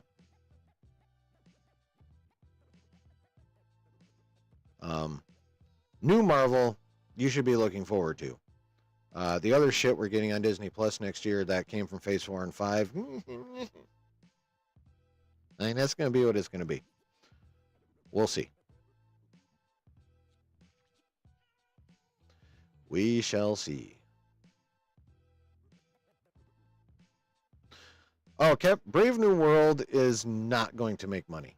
They'll be. I don't even think they're going to break even as much as it seems like they spent on that now, Brooke. But whether they make money or not, I don't think they care about anymore. They just want it to be accepted. And if it's accepted at a reasonable level, Marvel will take that, because that means if Brave New World does well enough, people will be more excited for Thunderbolts. And then if that slaps, which it looks like is going to, then people will be really fucking hyped for Fantastic Four. That's the plan. So, yeah. At this point, they're just hoping for a moral victory from Brave New World. And I don't blame you for not being excited for any of those movies, except for maybe F4 Darth Pause. I mean, that's fair. I mean, my expectations are very tempered for Brave New World. I have a lot more confidence than I used to in Thunderbolts, because all the reports have said they went away from it being basically a Black Widow sequel, which is how it started. But a lot of revamping happened with that movie. A while ago, Kevin kind of stuck his nose in there, realized it was going the way of Daredevil Born Again, and was like, fuck you people. We're fixing this shit. And literally all the news coming out from behind the scenes of Fantastic Four says that's going to be dope. So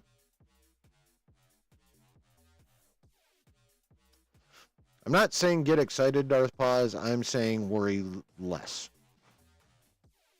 That's all I'm saying. Just, I don't think you need to be quite as concerned as you used to be. And trust me, I understand that. And again, remember, outside of Born Again, Disney Plus next year are going to be suspect as fuck. I mean, that's just, them's just the facts on that one.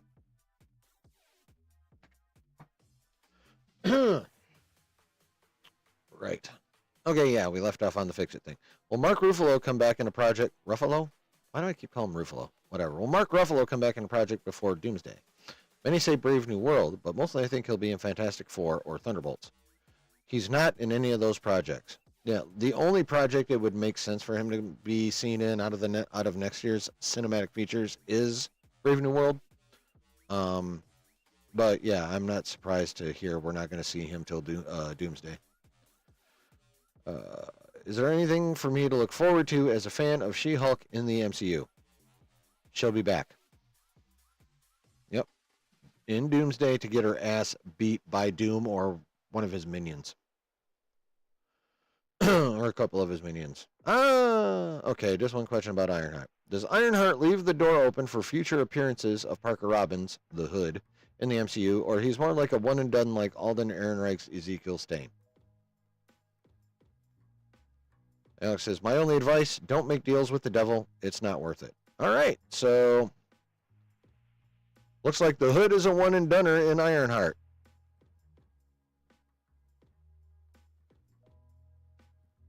Because it looks like he's, hold I wonder if he's all of a sudden going to get a conscience and betray Mephisto and get cooked. Literally. Something along those lines. But yeah, okay. So, no more the Hood after Ironheart, it would appear. Oh no. X-Men 97 built some hope back for me, says Darth Pause. Oh, X-Men 97 was fucking... That's probably the best Marvel all year. Was that this year? That was this year, right? Yeah. Was that this year? X-Men 97 was this year. Wasn't it? Been so much shit this year, it's all blending now.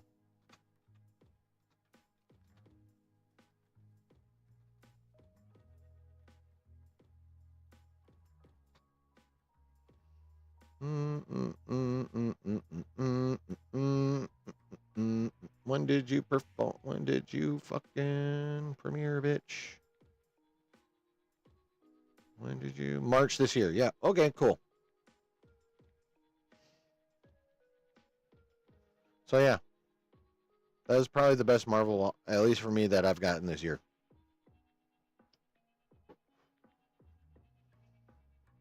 Yeah, this year was a bit of a mess, Noah. You are correct. Ms. Marvel. With Young Avengers now becoming a show and being called Champions, by the way, does that diminish the chances of a Ms. Marvel Season 2 happening? I don't think so. Ms. Marvel was really successful. It's nice of you to say, Alex, but the Nielsen numbers don't say so. But I think right now they want her to interact with the larger scale MCU instead of isolating her in her own show. I'm not saying she can't handle stuff on her own or doesn't deserve solo stories, but they like her teaming up with other characters. Yeah, the Young Avengers or Champions or whatever, they're supporting characters. I mean, it's them getting their own show, whatever. They definitely do not deserve their own cinematic feature. Sorry, they're popular in the comics, I grant you, but they also haven't had their own title in the comics in over a decade. But they're popular still because they're support characters. They're very good to blend in with the big name titles. And outside of the Disney Plus show they're evidently getting, that's exactly how they should be handled in the MCU, in my opinion. Okay, that was it for part 2, y'all. There's still part 3 to go. What'd you think of part 2? Was part 2 dope? I thought part 2 was pretty fucking dope.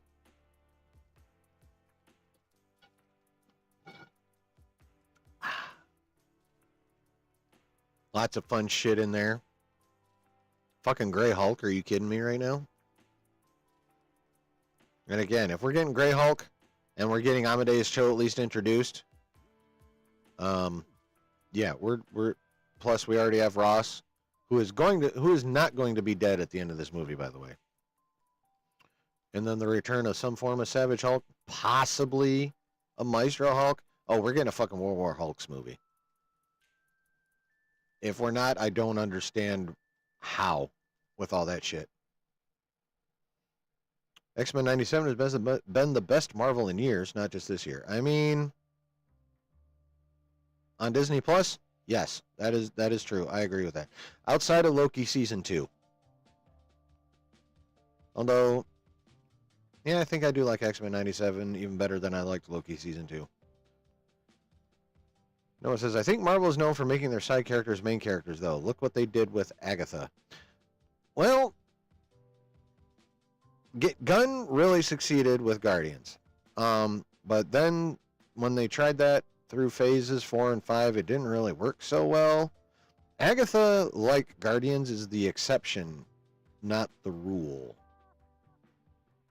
Agatha and the Guardians are anomalies.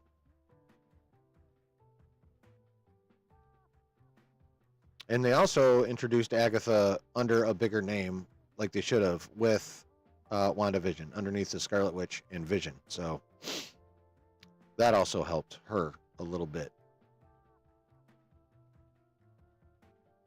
Every time they tried to bring in a side character on its own, outside of Guardians, not great. Not well received.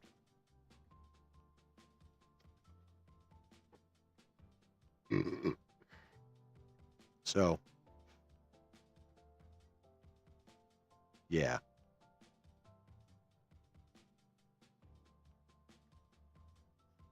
All right. That was the end of part 2. Before we get into part 3, I need a new beverage and I need to pee. So, I'm going to dip out for just a little bit. Don't leave. While I'm gone, if you have not yet done so, go ahead and hit all them buttons. Hit that thumbs up, which is right about there. Hit the subscribe, which is kind of right around in there, and then hit the notification bell, which is by the subscribe button. Just tickle them all. And I'll be back in a bit.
And this talking is thirsty fucking work, but that's okay.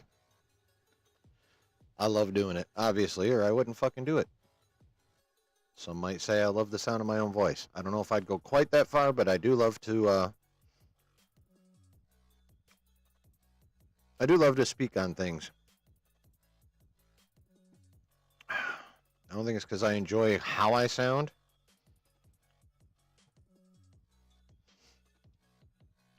But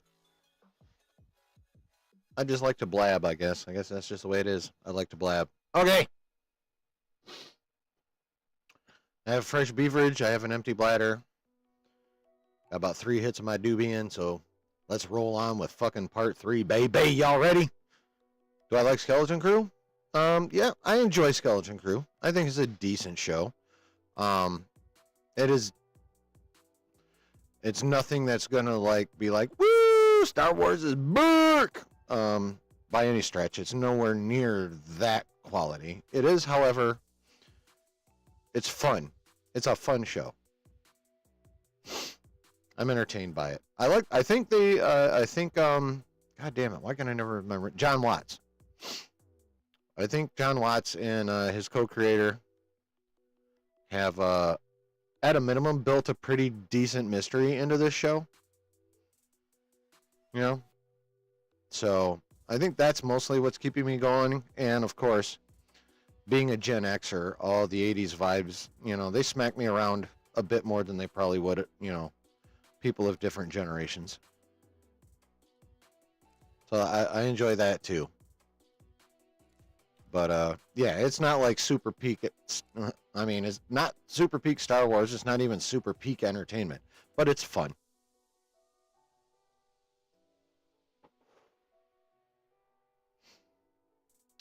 Yeah, it's fun.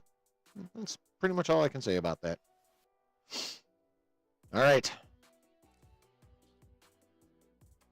Part 3 of Alex's Discord Q&A just dropped today. He begins with questions about Shang-Chi, who's been brought up every once in a while, like, where's Shang-Chi at? What the fuck are they doing? That movie was actually pretty cool, and it was.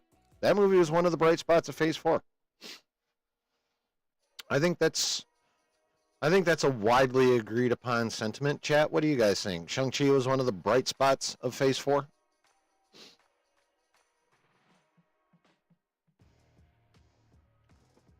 Episode 4 of Skeleton Crew was the poorest one so far? Really? They actually gave the kids depth. I enjoyed that. I was tired of them just being who they were. Or at least they gave Neil and, what's her butt? Fern some depth, anyway. I thought they did alright with that. I mean, I suppose in a couple ways it is weaker than the first three. So yeah, that's valid. But there's definitely some things that they did that I think were needed. You know, so Shang-Chi was really good, says Brooke. Yeah, that was a good movie.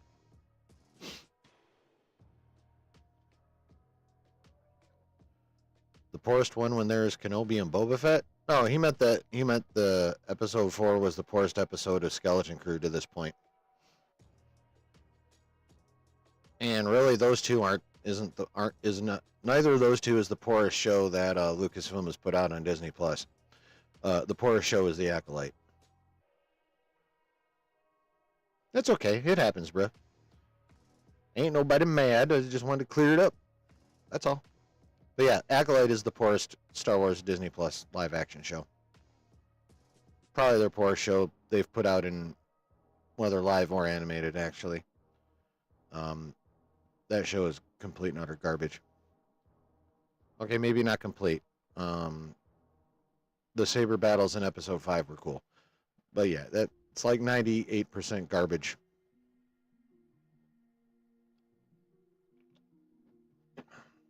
So yeah, Shang-Chi was one of the bright spots in Phase 4. And of course, they gave us that movie and then have since done jack shit about it with him. So let's see what we got going on. Any idea what Shang-Chi's role in the movie is going to be like, or what characters he'll be interacting with? Ahsoka's the worst one for you? You liked Acolyte better than Ahsoka? Or did you just not watch Acolyte? We'll come back to that. Shang-Chi is going to be a part of the Avengers formed by Carol Danvers, Bruce Banner, and Wong. Okay. It's interesting, isn't it? Because where's Sam? Where's Bucky? Where's Ant-Man? No one cares. Where are the Thunderbolts? That's going to be a question Doomsday will answer in terms of problems for the 616. Because imagine how Sam's going to react when he sees that there is an Avengers, but they're composed of former villains and one of the members is Bucky. Okay, well, that basically means the asterisk and Thunderbolts means new Avengers. That's going to be a very interesting scene to play out. Yeah, it would appear that the Russo brothers are very much involved in wanting to fuck with people's emotions by giving um by taking people who we think we know and then making them not. That's a good way to create tension and drama and conflict, and it looks like the Russos are going to be doing that a lot in these movies. Both are atrocious, but I think Ahsoka is worse. Hmm.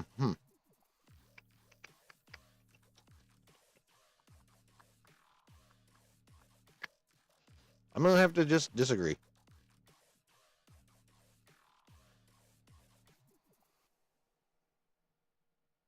Yeah, that's it. I'm just gonna have to disagree. Kevin, what's going on, man? The Mandalorian, that was good, except for season 3. First 2 seasons were good. Season 3 was AS. Obi-Wan Kenobi, that was a travesty. Ahsoka, I thought Ahsoka was decent. The Acolyte, complete garbage. Skeleton Crew, fun for now. Book of Boba Fett, mid as fuck. Andor, good writing but boring show. Andor was a very well-crafted sci-fi television show. Um, they just happened to put a Star Wars sticker on it. This is my feelings on that are not new. Fantastic Four, First Steps, Avengers Doomsday, and Secret Wars Black Panther 3 will make money. I'm not sure when we're going to see Black Panther 3. It could come out before Secret Wars, or it could come out after Secret Wars. Ahsoka broke more canon than the Acolyte. Did it?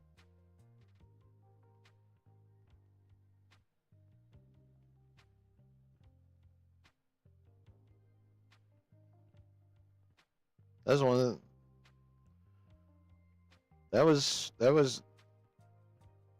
I don't know. I got to rewatch it. I've only watched it the one time. I'm curious what you mean by that because I don't remember it really breaking canon. Because I personally would remember being pissed off if that happened. So, and I definitely, the only thing that pissed me off about that show was the absolute lameness of episode 7 and 8.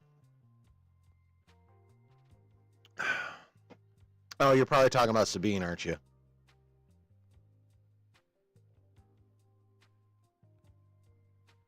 I don't know if that was canon breaking so much as just a bad fucking idea.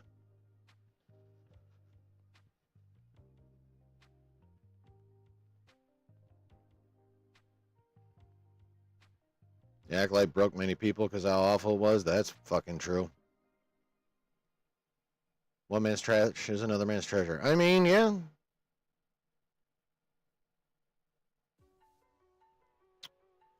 Yeah.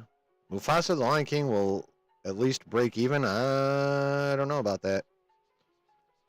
It only had a $30 million opening, or yeah. Or I can't remember what its opening was, but I do know, I remember reading what its opening was. But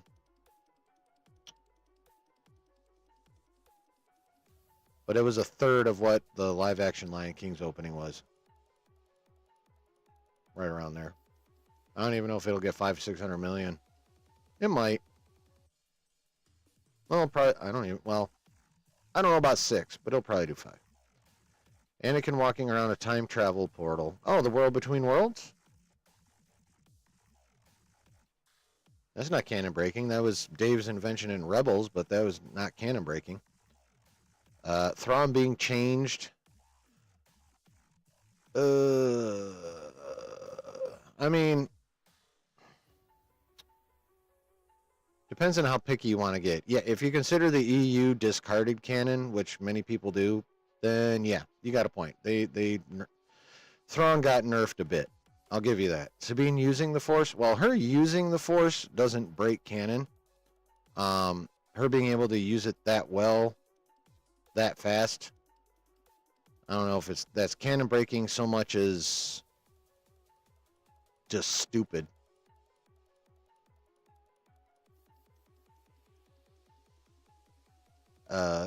World Between Worlds isn't canon breaking.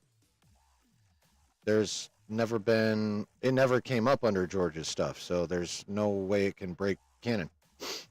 It was never addressed under George. Now, your mileage may vary on whether it's a good idea, and if you don't like it, then that's cool, but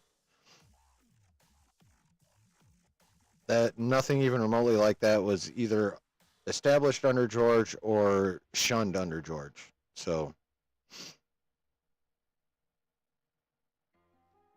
no, Acolyte didn't break canon.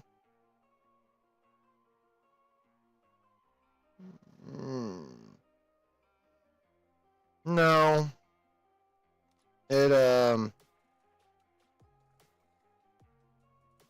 didn't break it, but I would say it stepped on its toes a bit. Kevin says, online hate campaign for Snow White live action isn't going to affect the box office. This film will do better than Little Mermaid live action. I don't know. Those dwarves are pretty fucking atrocious. Like, that trailer was complete garbage. I think that film is going to do very badly. It's time travel in Star Wars. I mean, kind of, yeah. But that's not canon breaking. I mean, it's fair that you don't like it and you think it's a bad idea. That's totally fair, but it's not canon breaking. Because, it was never addressed by George one way or the other. So if he didn't talk about it, ever, then there's nothing of his to break.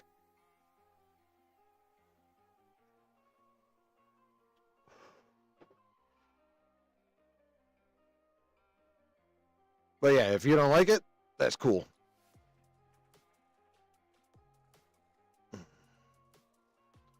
People rooting for James Gunn finally get a win for DC Studios. Yeah. And a lot of people watched that trailer.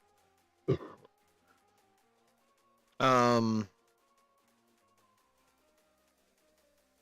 feedback was divided, or varied, I guess would be a more appropriate term. But yeah, I mean, it got talked about. Rebels was bad, Darth Paz says. Well, see, now we're getting into opinion rather than whether things are factually canon breaking or not. Right? So, yeah, if you didn't like, I mean, Rebels, a lot of people love Rebels, and then there's also a lot of people that think it was crap. And you're obviously in the crap camp, which is fine.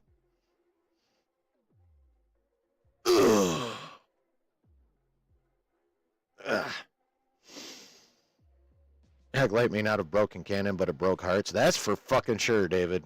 You nailed that one. All right, fuck Star Wars, goddammit. I don't want to talk about that shit tonight. Marvel. The best thing out there still.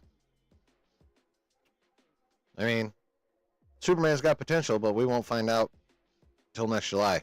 So for now, at this point in time, Marvel is still fucking king, and we're going to talk about some more Marvel.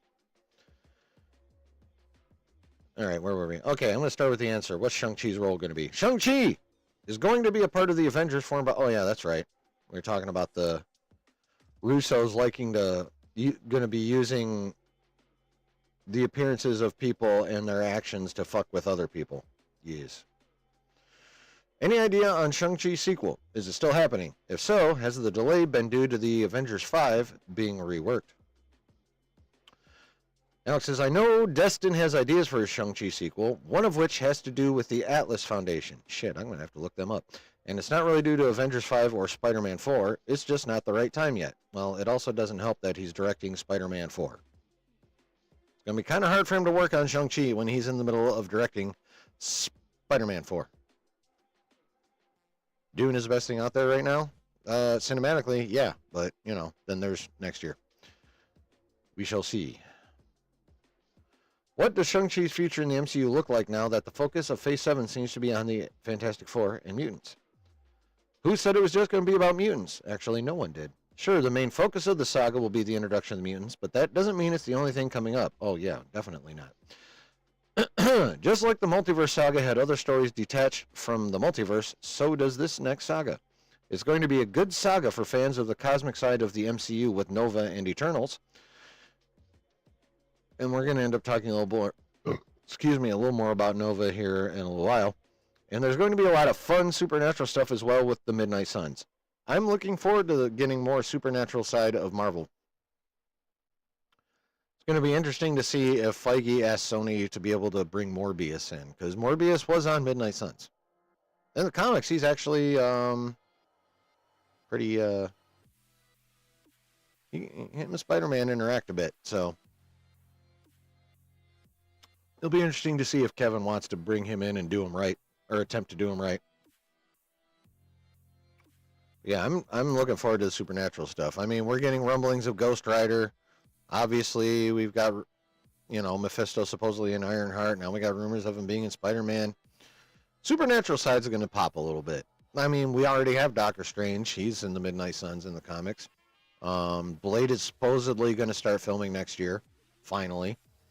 Moon Knight is in existence, Midnight Sun character. They could grab a couple people from that Werewolf by Night special, obviously. So yeah, they can do some shit. Oh, what's her butt? The other witch who survived, Jen. In the comics, she's also a member of Midnight Suns at one point. So they've already got a few of the characters for Midnight Suns set up. They just got to get them together now. Spider-Man and Sony Films. Hell yeah, baby. With the Sony universe officially dead, is now going to be the endgame of it for Spider-Man 4.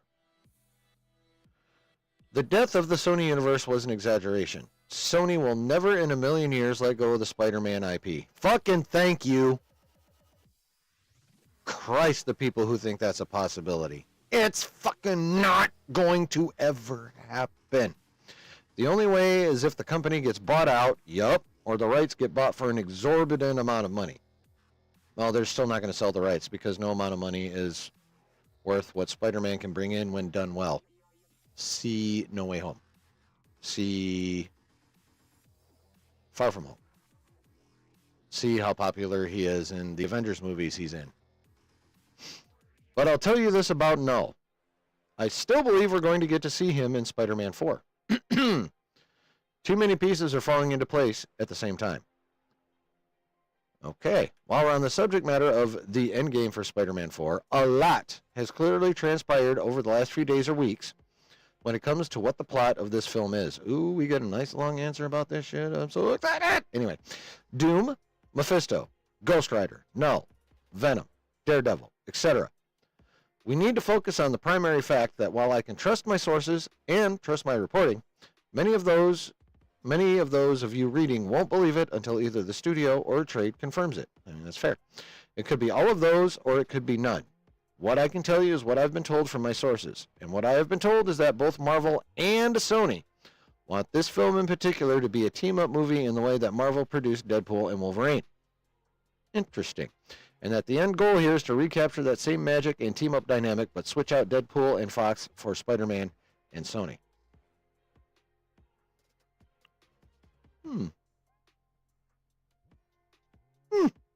Interesting. They want this, Marvel and Sony want this to be a team-up movie. But switch out Deadpool and Fox for Spider-Man and Sony. Well, well, well. Oh, he continues. Here we go. Based on that, plus the multiverse setting that this film has, it is reasonable to assume that out of all the possible team-up options, Tom Hardy's Venom is the most likely option between him, Charlie Cox's Daredevil, or any other character. Therefore, having these two characters interact likely points to the inclusion of Null as the final antagonist for these characters. Not to mention, two of the trusted sources have told me they are planning to bring back Tobey Maguire and Andrew Garfield for a larger participation than they had in No Way Home. As for Mephisto and Ghost Rider, I will admit this information is indeed new to me, as I expected him to appear in Avengers Doomsday, given the inspiration of Avengers Forever for that storyline. But he's talking about Mephisto right now. Him having a fixation on Spider-Man shouldn't really be a surprise to anyone, especially after the notorious One More Day comic storyline. And if you don't know, One More Day is when Peter Parker made a deal with Mephisto to, I think, bring Aunt May back, which resulted in him having to give up everything, including his marriage to Mary Jane and all kinds of shit, and people were fucking pissed with that story.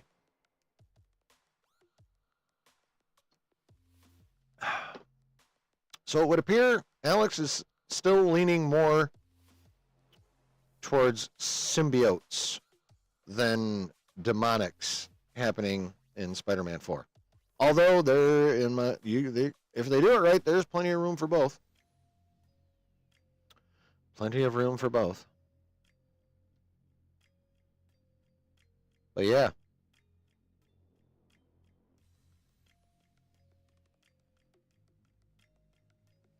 Spider-Man 4 is looking pretty goddamn packed. But if they do it right, it's going to also be pretty goddamn fun. Spider-Boys, Venom, Null, and Mephisto. Although, if Mephisto's in there, I think he'd only be in there in the beginning to do the One More Day adaptation where he and Tom Holland, Peter Parker, make a deal of some sort. And then again at the end when Tom Holland breaks that motherfucker and like everyone has to unite to kick Mephisto's ass.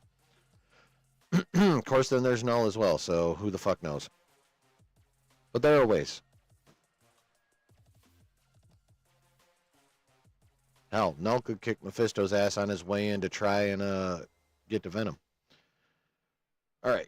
Ooh, here we go. Will Tom's suit from the end of Spider-Man No Way Home change in Avengers Doomsday? He'll still have his No Way Home final suit if that's what you're worried about. It is going to eventually become the symbiote suit, though. Oh, baby. Most likely during Doomsday.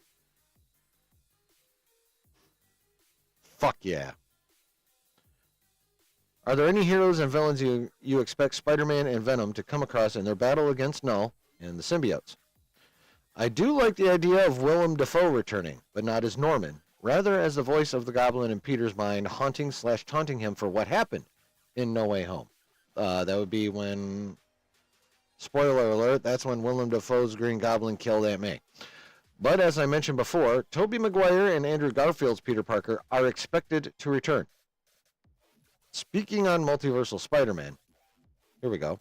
I did want to mention a rumor that there were talks at one point about incorporating appearances from Miles Morales and Spider-Man 2099, aka Miguel O'Hara, in the Multiverse Saga. But at the moment, it's only ever been ideas being thrown around. Yeah, I don't know if they're going to get around to that or not. I mean, it'd be cool. There were rumors at one point that they were going to tie Spider-Man 2099 and Kang together, but obviously, that's been kind of shit on a bit.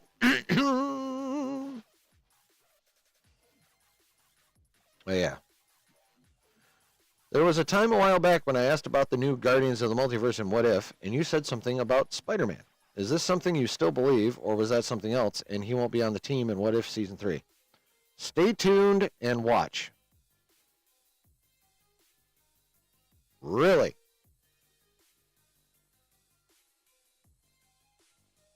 So now we're talking a Spider-Man appearance in What If Season 3. Which means sometime between tomorrow night and a week from Monday, we could be getting some animated Spider-Man.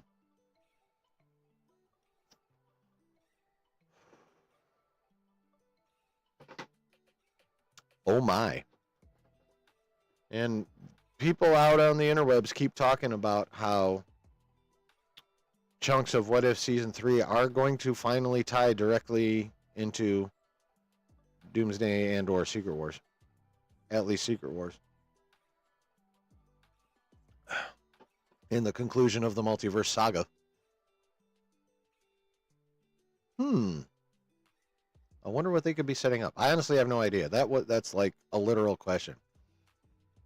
What would they be setting up with Spider-Man in What If? Interesting. 1. Who will be the villains in Spider-Man 4?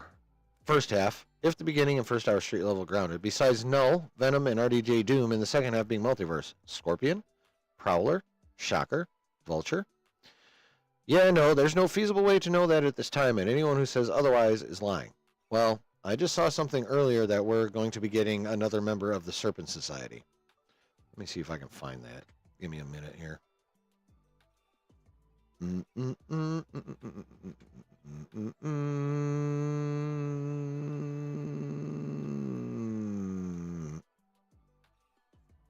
So I know I retweeted it, so does that count as a post?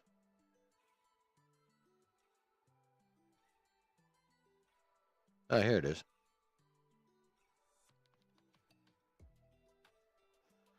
Johannes Haukuri Johansson is reportedly playing Serpent Society member Copperhead in Captain America Brave New World. So we've got, first we had them bring in Giancarlo Esposito to play, I don't remember, Sidewinder, I think it is.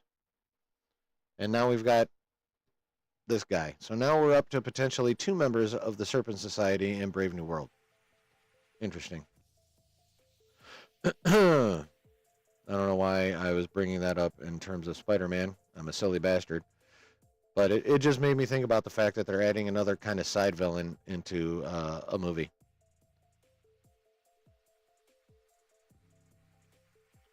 I would guess out of these 4, the most likely would be Vulture, grabbing Michael Keaton, maybe. I mean, Prowler would be cool. Bring him out of... well, the only problem with that is... I honestly think Spider-Man 4 is going to be out before Beyond the Spider-Verse, so... and we've already had Jamie Foxx Shocker, of course, so... Or wait, no, he was Electro. We haven't had Shocker yet. So yeah, out of these 4, Vulture would be the most likely, if any of these. Excuse me. All right. Will any Avengers like Thor, Captain Marvel, and Wanda Maximoff, Scarlet Witch, be in it? Spider-Man 4 still, because Null is more powerful than Doctor Doom, Thanos, and Kang, and all Avengers, Eternals, and Celestials rolled into one, and more powerful than Scarlet Witch as well in the comics. I mean, he's got a point. Null is insanely powerful. I expect them to nerf Null by saying he's less powerful because he just got out of Clintar and isn't at 100% power yet. Well, that makes sense. Well, let me rephrase. What makes sense is that being the excuse. Yeah. Do you know if we'll see Cindy Moon on screen now that Sony has canned its expanded universe Spider-Man adjacent films? Alex Press says, I don't know about Silk showing up.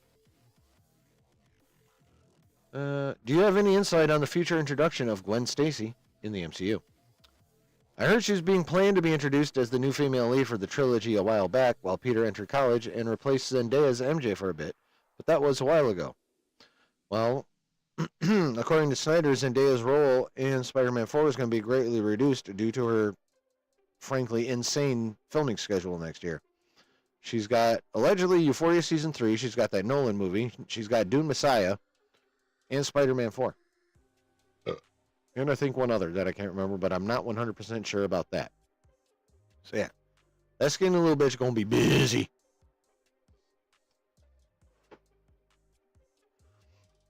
So I don't know if they will introduce Gwen Stacy in Spider-Man 4.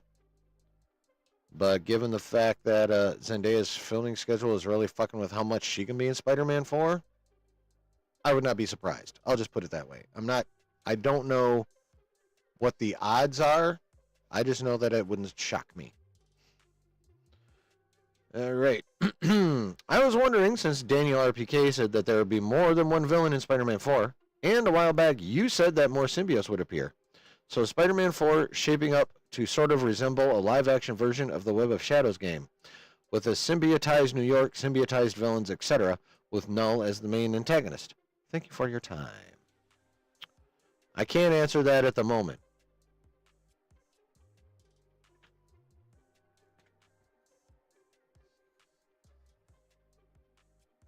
Interesting. It means he's heard stuff specifically about that possibility. Otherwise, he would have either said, that shit ain't happening because he's not afraid to say it. We've seen it already. or he would have dropped some kind of hint. So he's hearing things, for sure. He's hearing things about this. Just nothing on what he would consider solid enough to actually go with. But he's obviously hearing things, which is very interesting. I've always been big on Spidey. Outside of it, nothing else has excited me much. My only question: do you know anything about plans to change fight choreography or cinematography with the new director? Yeah, Destin Daniel Cretton of Shang-Chi. No update on that, but I'm certain Destin's got some ideas that are certainly going to cook. I mean, that hand-to-hand in Spider-Man 4 with Destin Daniel Cretton directing should be pretty fucking dope.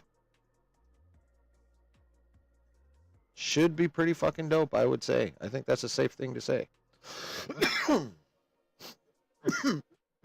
Excuse me. God damn it. Do you have any new unrevealed details that you can share with us regarding the plot or story beats in Spider-Man 4? Nothing I can share at the moment. Again, he's hearing some shit. It's just not confirmed enough for his taste. So one of these fucking Discord Q&As on one of these months upcoming, probably spring or summer next year, when they're really going to start ramping up pre-production for that movie, is when we're going to get more news.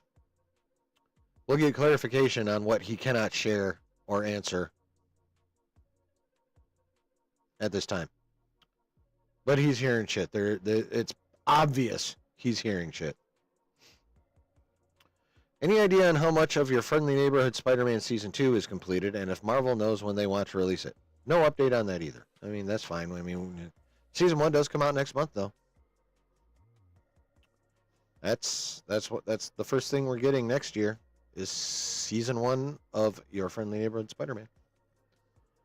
When can we expect to see Thor and Love again? Thor 5? One of the Avengers films? Something else? Feels like most people forget Thor is a dad now when discussing his future, so I'm hoping Marvel doesn't. I don't know if it's that most people are forgetting Thor as a dad rather than they're just trying to forget that movie ever fucking existed in the first place. At least I am. Chris Hemsworth will be back in the Avengers films. Cool. I mean, we kind of figured, well, oh, films, plural. Okay. See, again, this is another kind of drop like, who were we just talking, like Chris Evans' return. We always figured these motherfuckers were going to be back for Secret Wars.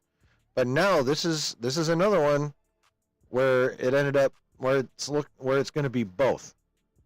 Because remember, it came out that Evans was cast in Doomsday, like last week, I think. Yeah, it was last week, because I did that big old stream on Wednesday about how Hydra Cap was coming. And then Snyder shit on that by saying he's coming back as Nomad. God damn it. Anyway, but there's still room for Hydra Cap in Secret Wars. He could still be coming, just maybe not as soon as I thought. However, but just like that, films, plural. Plural. Interesting. Someone coming back one Avengers film earlier than originally anticipated. I like it.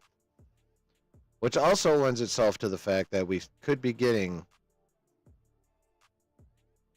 some form of evil OGs.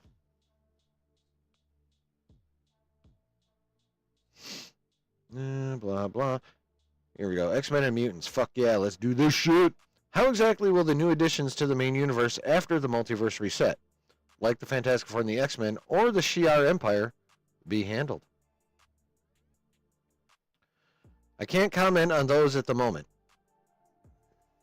How much shit are you hearing, Alex?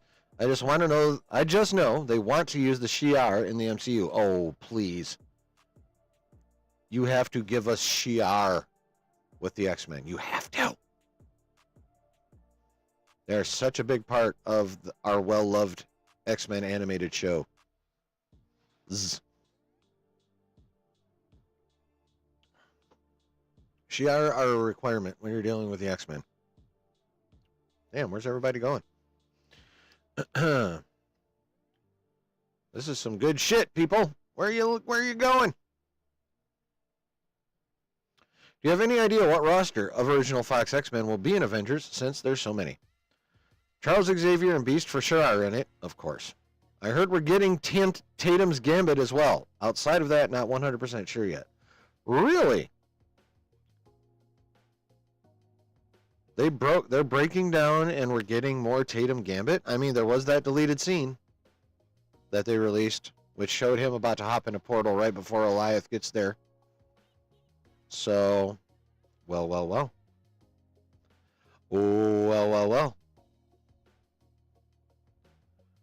In the past, you've teased that the Sacred Timeline created by He Who Remains removed the X-Men, and they will be restored in a post-Secret Wars soft reboot. How will this affect existing mutants such as Ms. Marvel and Namor? They'll still exist. Okay. Do you have any insight on this whole Young Avengers Champions project? Like, are they actually calling it Champions now? Yes. I don't really have any info on that other than they want to introduce them as the next face of the MCU that will eventually carry the torch moving forward. Well, they might be the face of the Avengers side of the MCU, but you can't fuck with the X-Men, bruh. Miscellaneous questions. Don't care about any of that.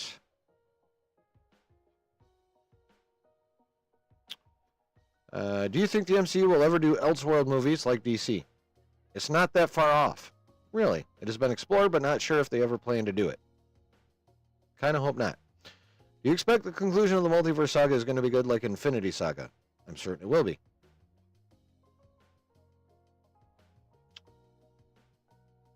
DC. Do you have any information about the untitled film due in February 2026? Doctor Strange 3? Hulk movie? I don't yet. Well, they haven't started on either of those, and if you want something out in February of 2026, you better already been filming on it this fucking year. Like, that's just how it needs to be. I mean, if you're not already filming it, you fucking well better start literally next month and not have to fuck around with too many reshoots. Because anything that comes out right before Doomsday is going to be very post-production heavy. And we all have seen what happened when you abuse your VFX houses. You get Quantumania. So, it's going to be interesting to see what film they do there. Whatever film they do is going to have to be not... That's going to be interesting. I don't know what the fuck they're going to do there, honestly. Like, they're on a massive time crunch for whatever movie they put there. Like, massive time crunch for whatever movie they do put there.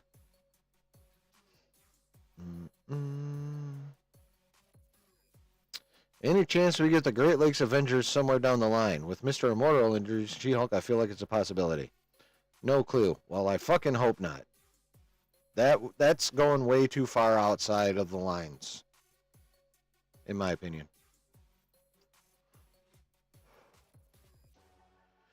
All right, Alex, the big thing now, excuse me, is the untitled movies for Phase 6. Well, the dates could potentially one, be a big event movie to flesh out arcs, like the PCS of the Marvels,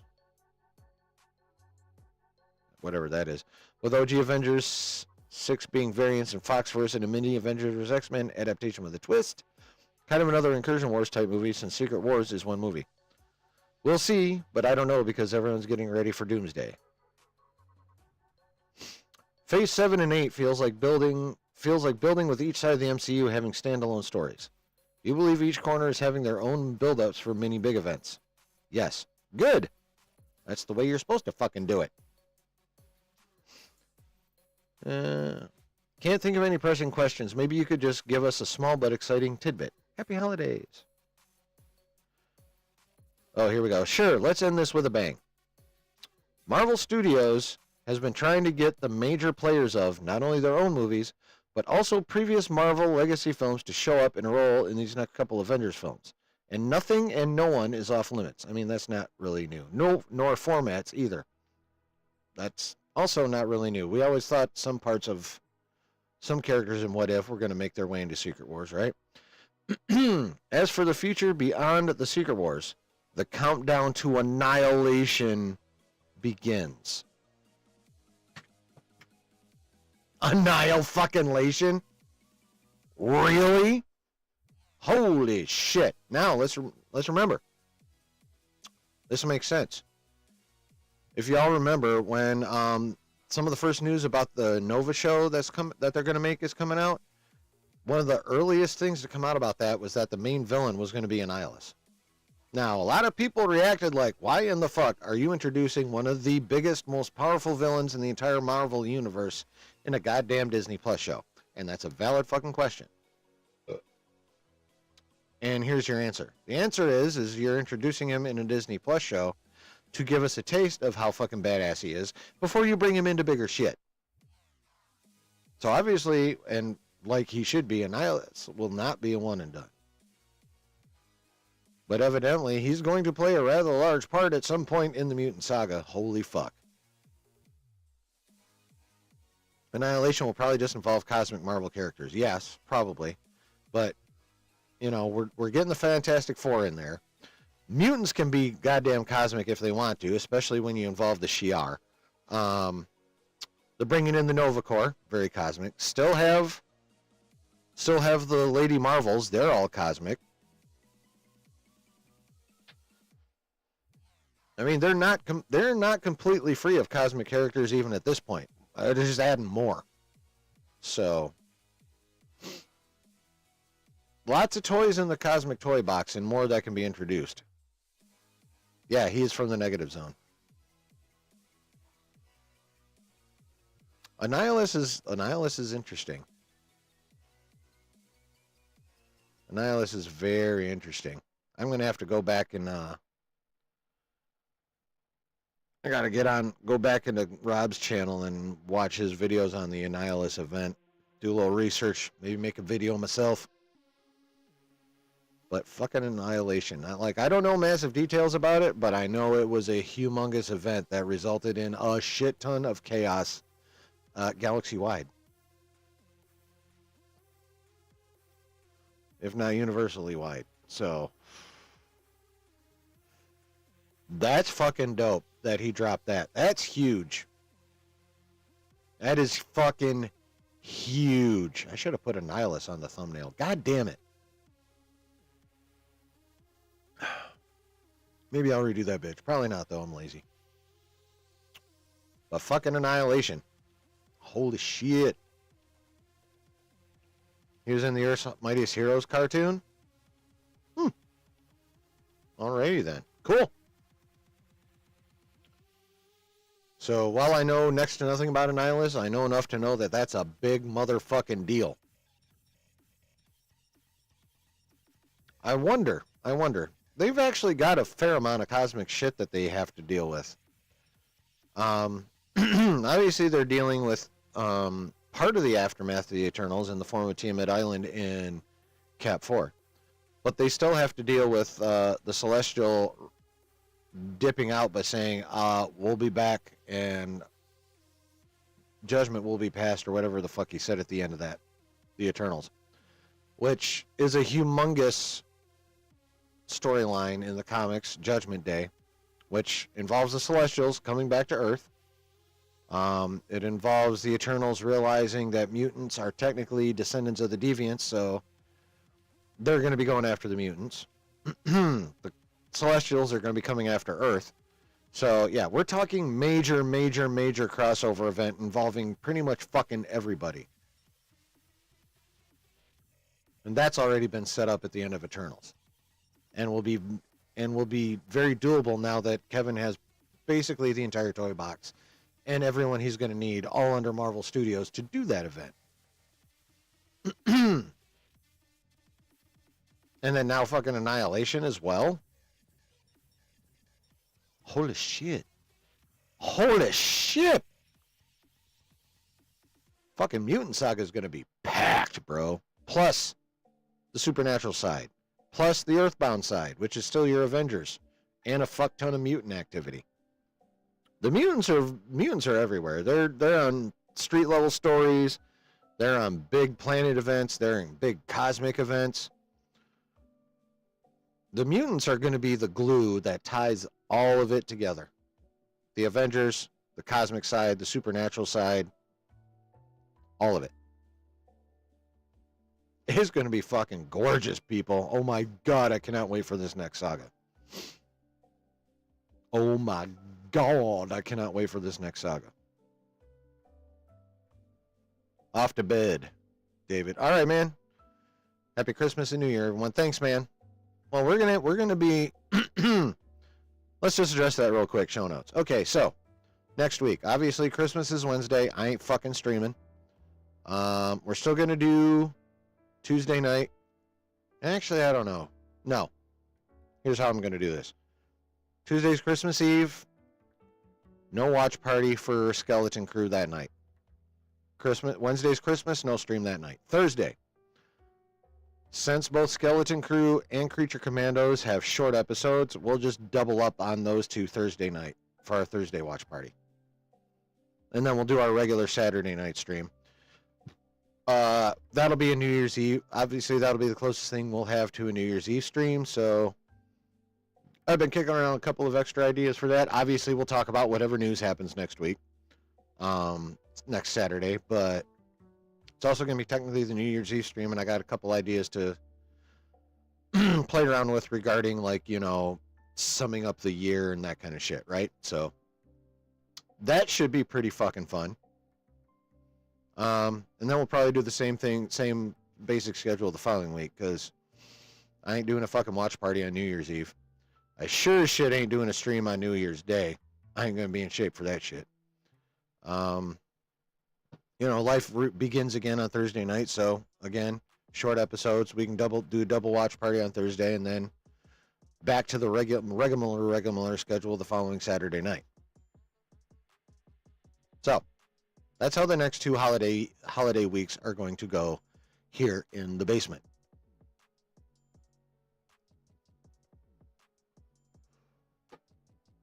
Hope y'all are down for that, because I love y'all, but that's just kind of the way it has to be. So I'm making executive decisions in this bitch, at least as regards that stuff.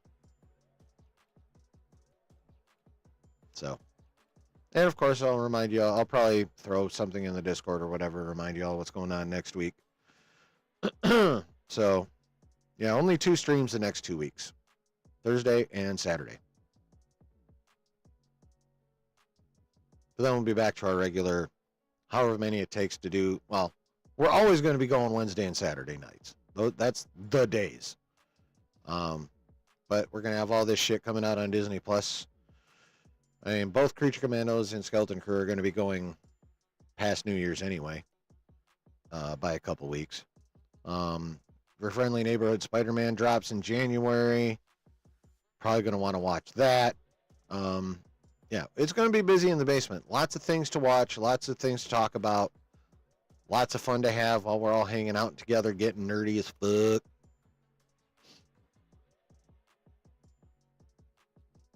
So, yeah. And of course, I'm trying to hit my 500 subs next year. I've already got my watch hours, at least right now. I've got, I think, one moment.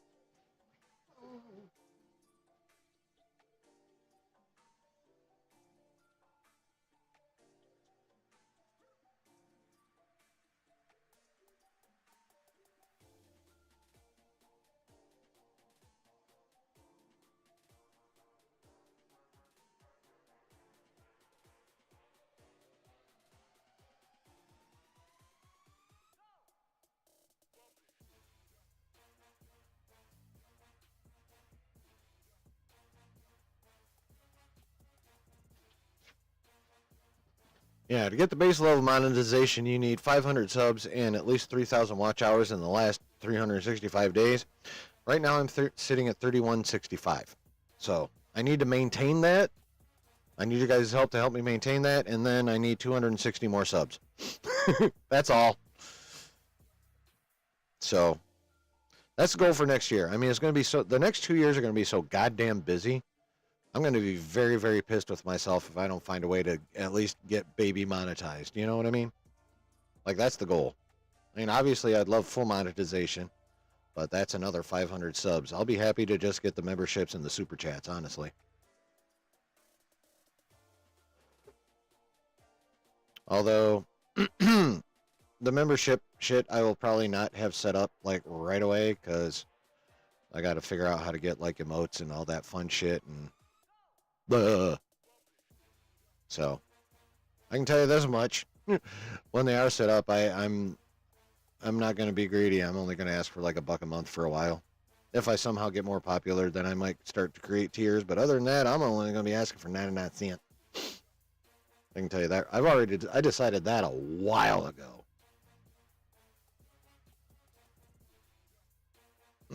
If the bigger I get, then maybe I'll consider adding tiers and trying to get more money out of people. But for now, nah. 99 cents. That's all I'm going to ask for initially. And then, of course, super chat love.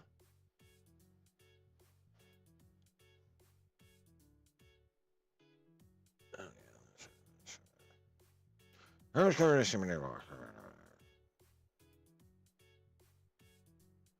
we go. Oh, okay, there we go. So, there's the show notes. And that's all the news that I have. What do you guys got? You guys got anything? Anything you want to talk about? Questions? Thoughts? Theories? Stuff you want to share? It is that time. It is your time, chat. It is time for you to dictate what we talk about, for the most part. So what you got for me?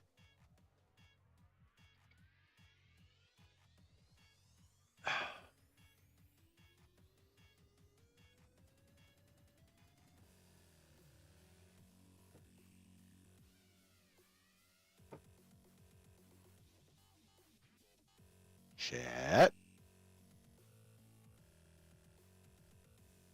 Is everyone just lurking now?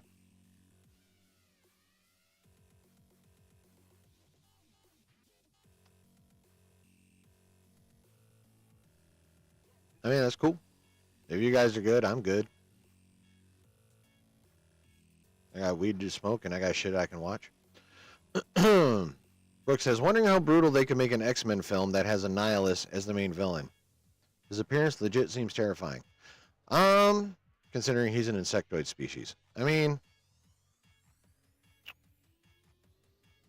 they'll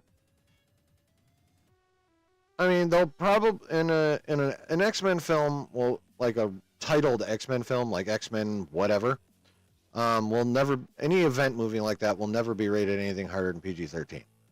I mean, are they going to do some like heavy hard R? Obviously, they've done Deadpool and Wolverine. Hard R. Both Daredevil, Born Again, and Marvel Zombies. Those are both TVMA. So Marvel is going to be incorporating, harder, brutal elements here and there. But for like anything titled X-Men or Avengers or whatever, I mean, the supernatural part, they could get pretty brutal, right? Blade, I think Blade's going to be hard R. So I think that most of the brutality is going to be confined to the supernatural side. What up, Kendall? How you doing, man? Thanks for stopping in. Appreciate you. So yeah, I mean, they're going to be incorporating some pretty heavy, brutal shit, but nothing titled X-Men or Avengers will ever be beyond PG-13. So, but I mean, they can make it brutal on Annihilus's horde, considering they're all bugs. No one gives a fuck if you're splatting bugs all over the place. As for what they can show being done to regular humans, I mean, it probably won't be any worse than anything we've seen in any other Avengers movie to this point, I would imagine. They might push it a little bit. Oh, Annihilus is wild. Yeah. I mean, they might push it a little bit, but not too much. Like I said, they'll never go any harder than PG-13 for any of the big crossover titles, because those have to be 4-quadrant movies. You need them. You need to make a shit ton of money off them to pay for them in the first place. You know what I'm saying? Them shits ain't cheap.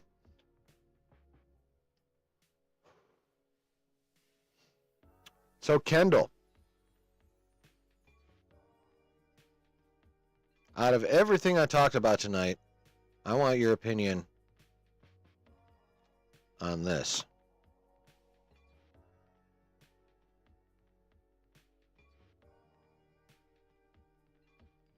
I want to read to you how Perez ended part 3, which also is the final part of his December Discord Q&A. Okay. Final question and answer. You ready? Pay attention. Can't think of any pressing questions. Maybe you just give us a small but exciting tidbit. Alex says, sure. Let's end this with a bang.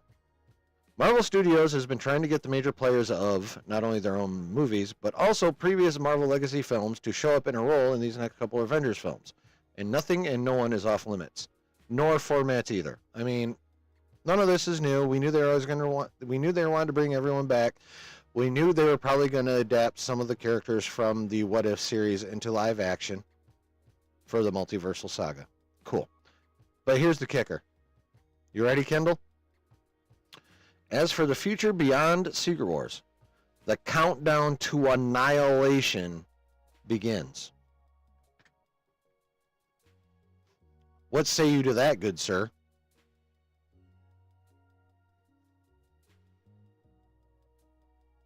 Insectoid villains have always been terrifying. I mean, they're creepy as shit, Brooke. You ain't gonna hear me argue about that. They're creepy as shit. What do you think? Oh, goddamn. Excuse me. What do you think about that, Kendall? According to Alex, at some point in time in the Mutant Saga, we're getting the Annihilation event. Or their version of it. What you think, man?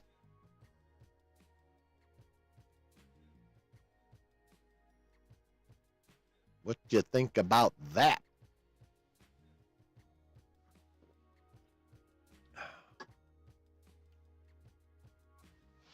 Good idea, bad idea, exciting idea, lame idea?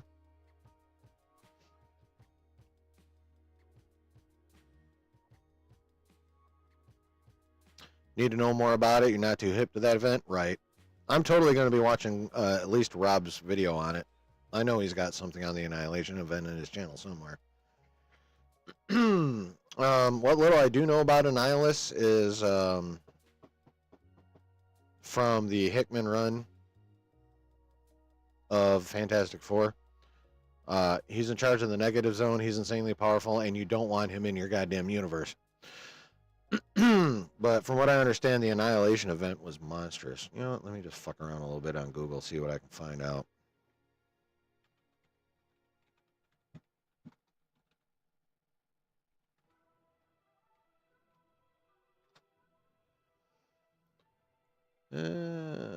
Womp. Here we go. From CBR. Oh, hey, look at this. Let's read this article. This looks fun. Annihilation.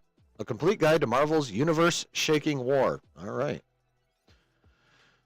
While the earthbound superheroes of the Marvel Universe were squabbling over the nature of secret identities during Civil War, the cosmic side of the shared universe was desperately fighting for survival in the 2006 comic book crossover event Annihilation. Excuse me.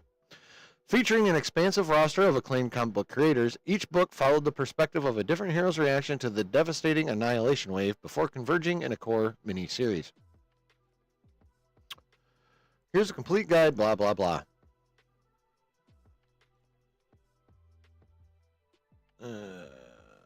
Okay. What led to Marvel's Annihilation? A prologue issue by Keith Giffen, Scott Golans, Ariel Olivetti, and June Chung had the classic Fantastic Four villain Annihilus lead his armada of ravenous insectoid soldiers through the focal point between the Marvel Universe and Negative Zone known as the Crunch. Dubbed the Annihilation Wave, the invaders lay waste to everything in their path, including Xandar and the Nova Corps, with only Richard Rider surviving from the Intergalactic Peacekeeping Force. Well, obviously, with the announcement that Annihilus is going to be the villain for the Nova show is going to be covering this.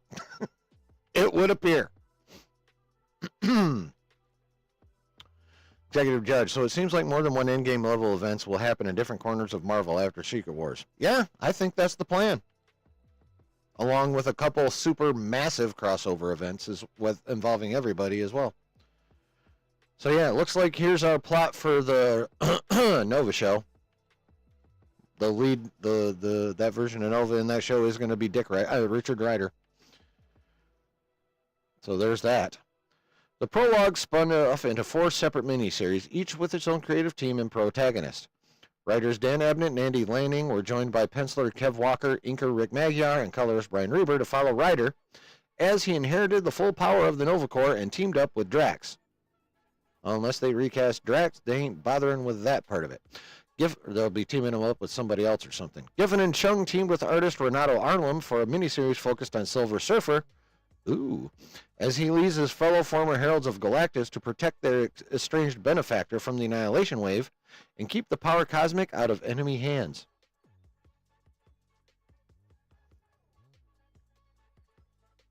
Norrin Rad? Ooh, baby. Okay. Writer Javier Grillo Marquash.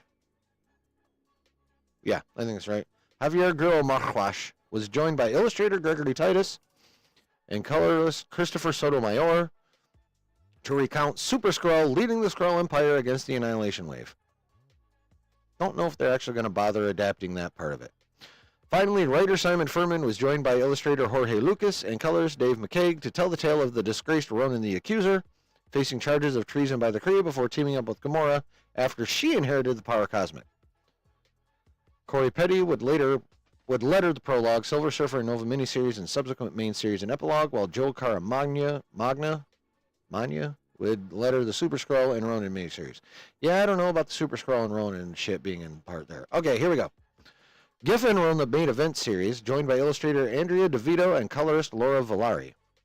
Nova leads a desperate resistance against the overwhelming weight of the Annihilation Wave known as the United Front, including Gamora, Drax, and Star-Lord, years before they would eventually form the most famous lineup of Guardians of the Galaxy. Well, obviously,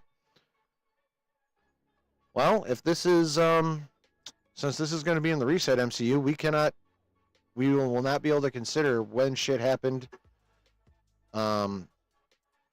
basically anything, anytime related, fucking shit. Okay, this is all going to happen after the Reset. So whatever we consider a canon timeline now, that can't happen there because this already happened there. That's all gone. It don't matter. They're resetting time. So they could very easily give us the Guardians of the Galaxy we already had, if they want to, later. All right. Thanos is revealed to have entered an alliance with Annihilus to target Galactus and the Silver Surfer, resulting in Annihilus using Galactus to decimate the United Front, with Drax vowing to kill Thanos personally. We've heard that one before, haven't we? Thanos manages to betray Annihilus before being killed by Drax, with the revived Galactus unleashing the might of the power cosmic to obliterate most of the Annihilation Wave.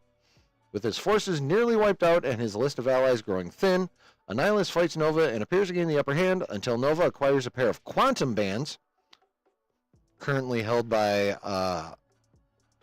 What's-Her-Fuzz, Kamala Khan, right now, and kills the negative zone supervillain. The remnants of the Annihilation Wave cede much of their territory with the Kree Empire, but both factions are left visibly unsatisfied in the resulting peace agreement.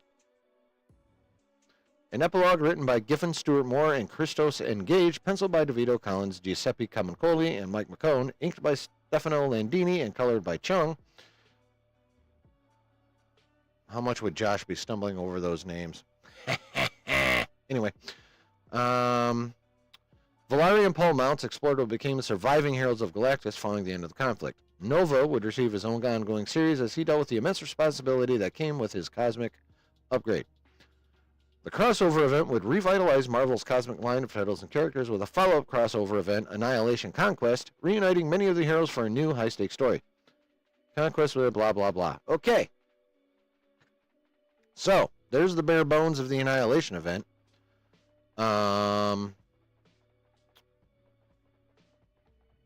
It'll be interesting to see how much they decide to fuck around with the Kree and Skrull empires. after the reboot. First, I'm like, but this is after the reboot.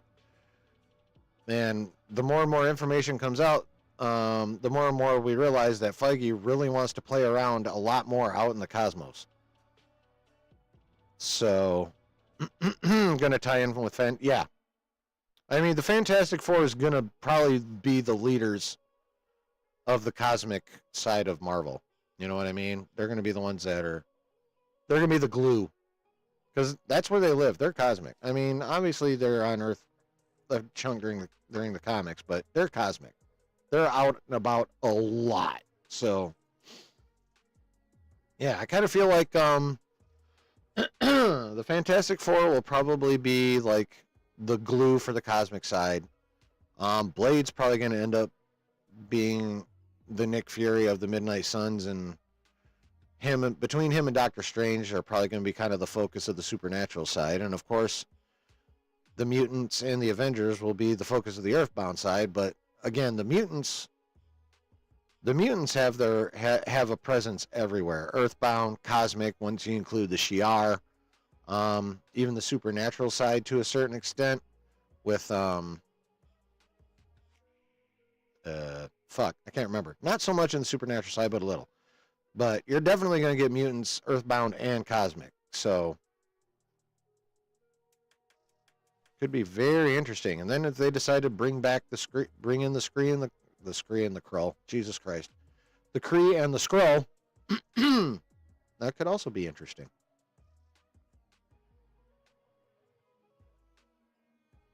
What do you guys think? Now that you got the bare bones of the Annihilation event, what do you think? Do you like it? Do you think that's going to be cool? Do you think they could... do you think the potential for a very dope, massive crossover adaptation is there?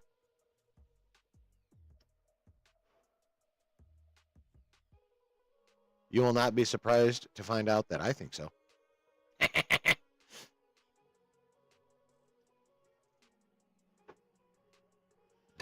I think the Annihilation event sounds fucking sick.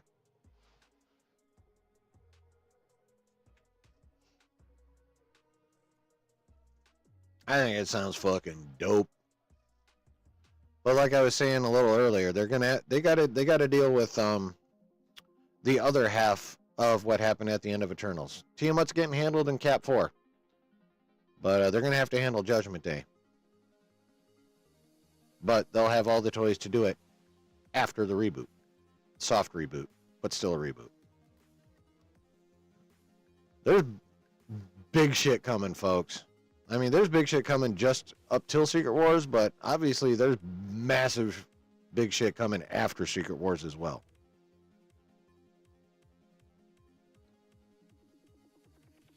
Just imagining Annihilus on live action is cool. Yeah, that shit's going to be expensive, though. Because that's all... I mean, I imagine some Annihilus footage is going to be mocap, but, like, the Annihilation wave, they're going to have to CGI the fuck out of that, so... Yeah.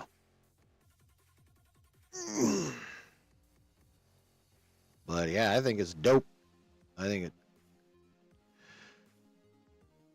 I'm very much looking forward to what's going to happen in Doomsday and Secret Wars and, you know, the other associated projects, but I'll be damned if most of my excitement is the fact that we'll finally be out of this saga and on to all the dopeness it looks like we're going to get in the Mutant Saga. Holy shit.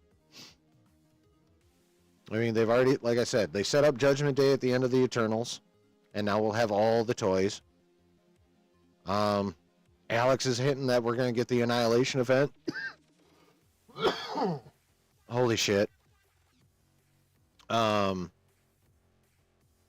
it's gonna, and then, you know, just whatever monstrous Earthbound shit will happen with the X-Men and the Avengers and the Midnight Suns. Like, holy fuck, bro. As Rob would say, son. Oh, son. Like, Mutant Saga. Oh, my God. I cannot wait for the fucking Mutant Saga. Holy shit.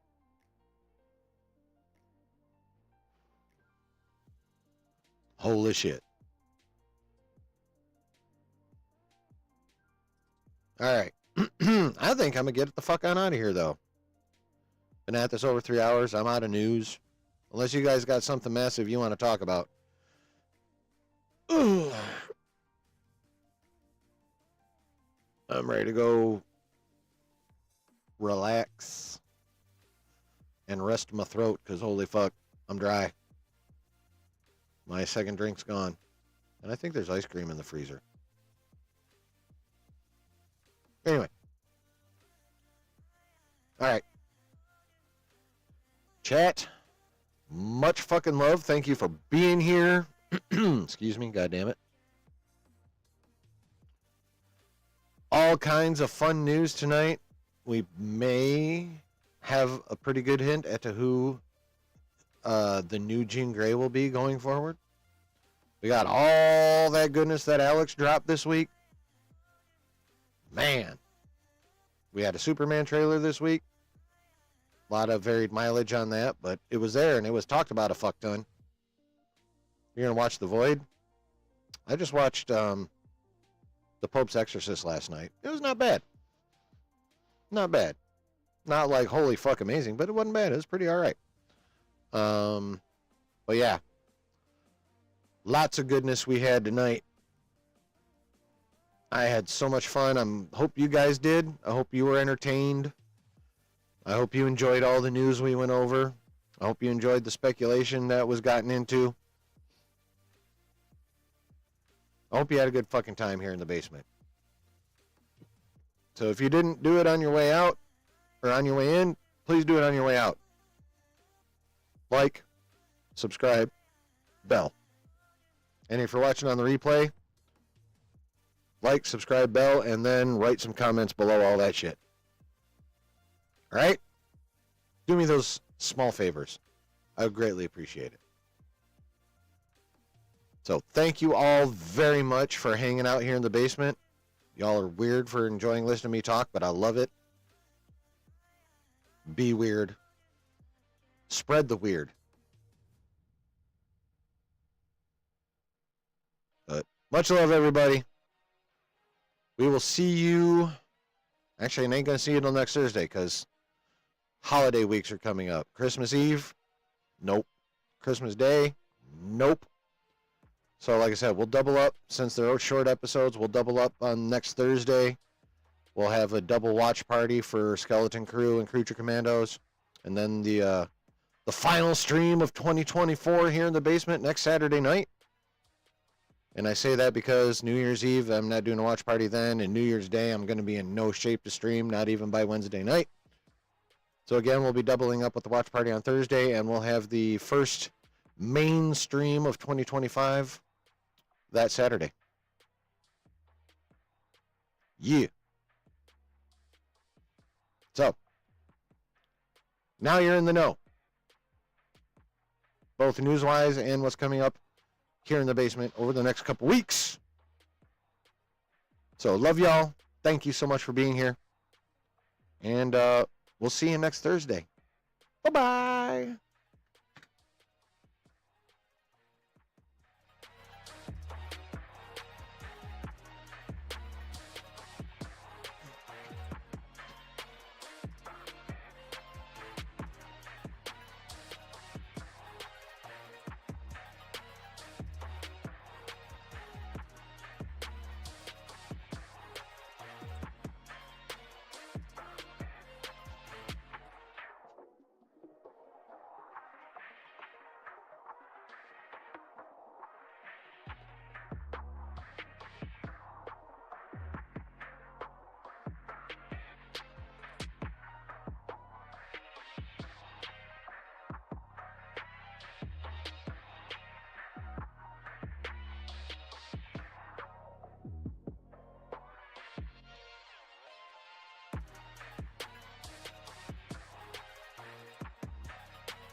Damn, Kendall, you could be dropping some bars on this motherfucking beat, bro.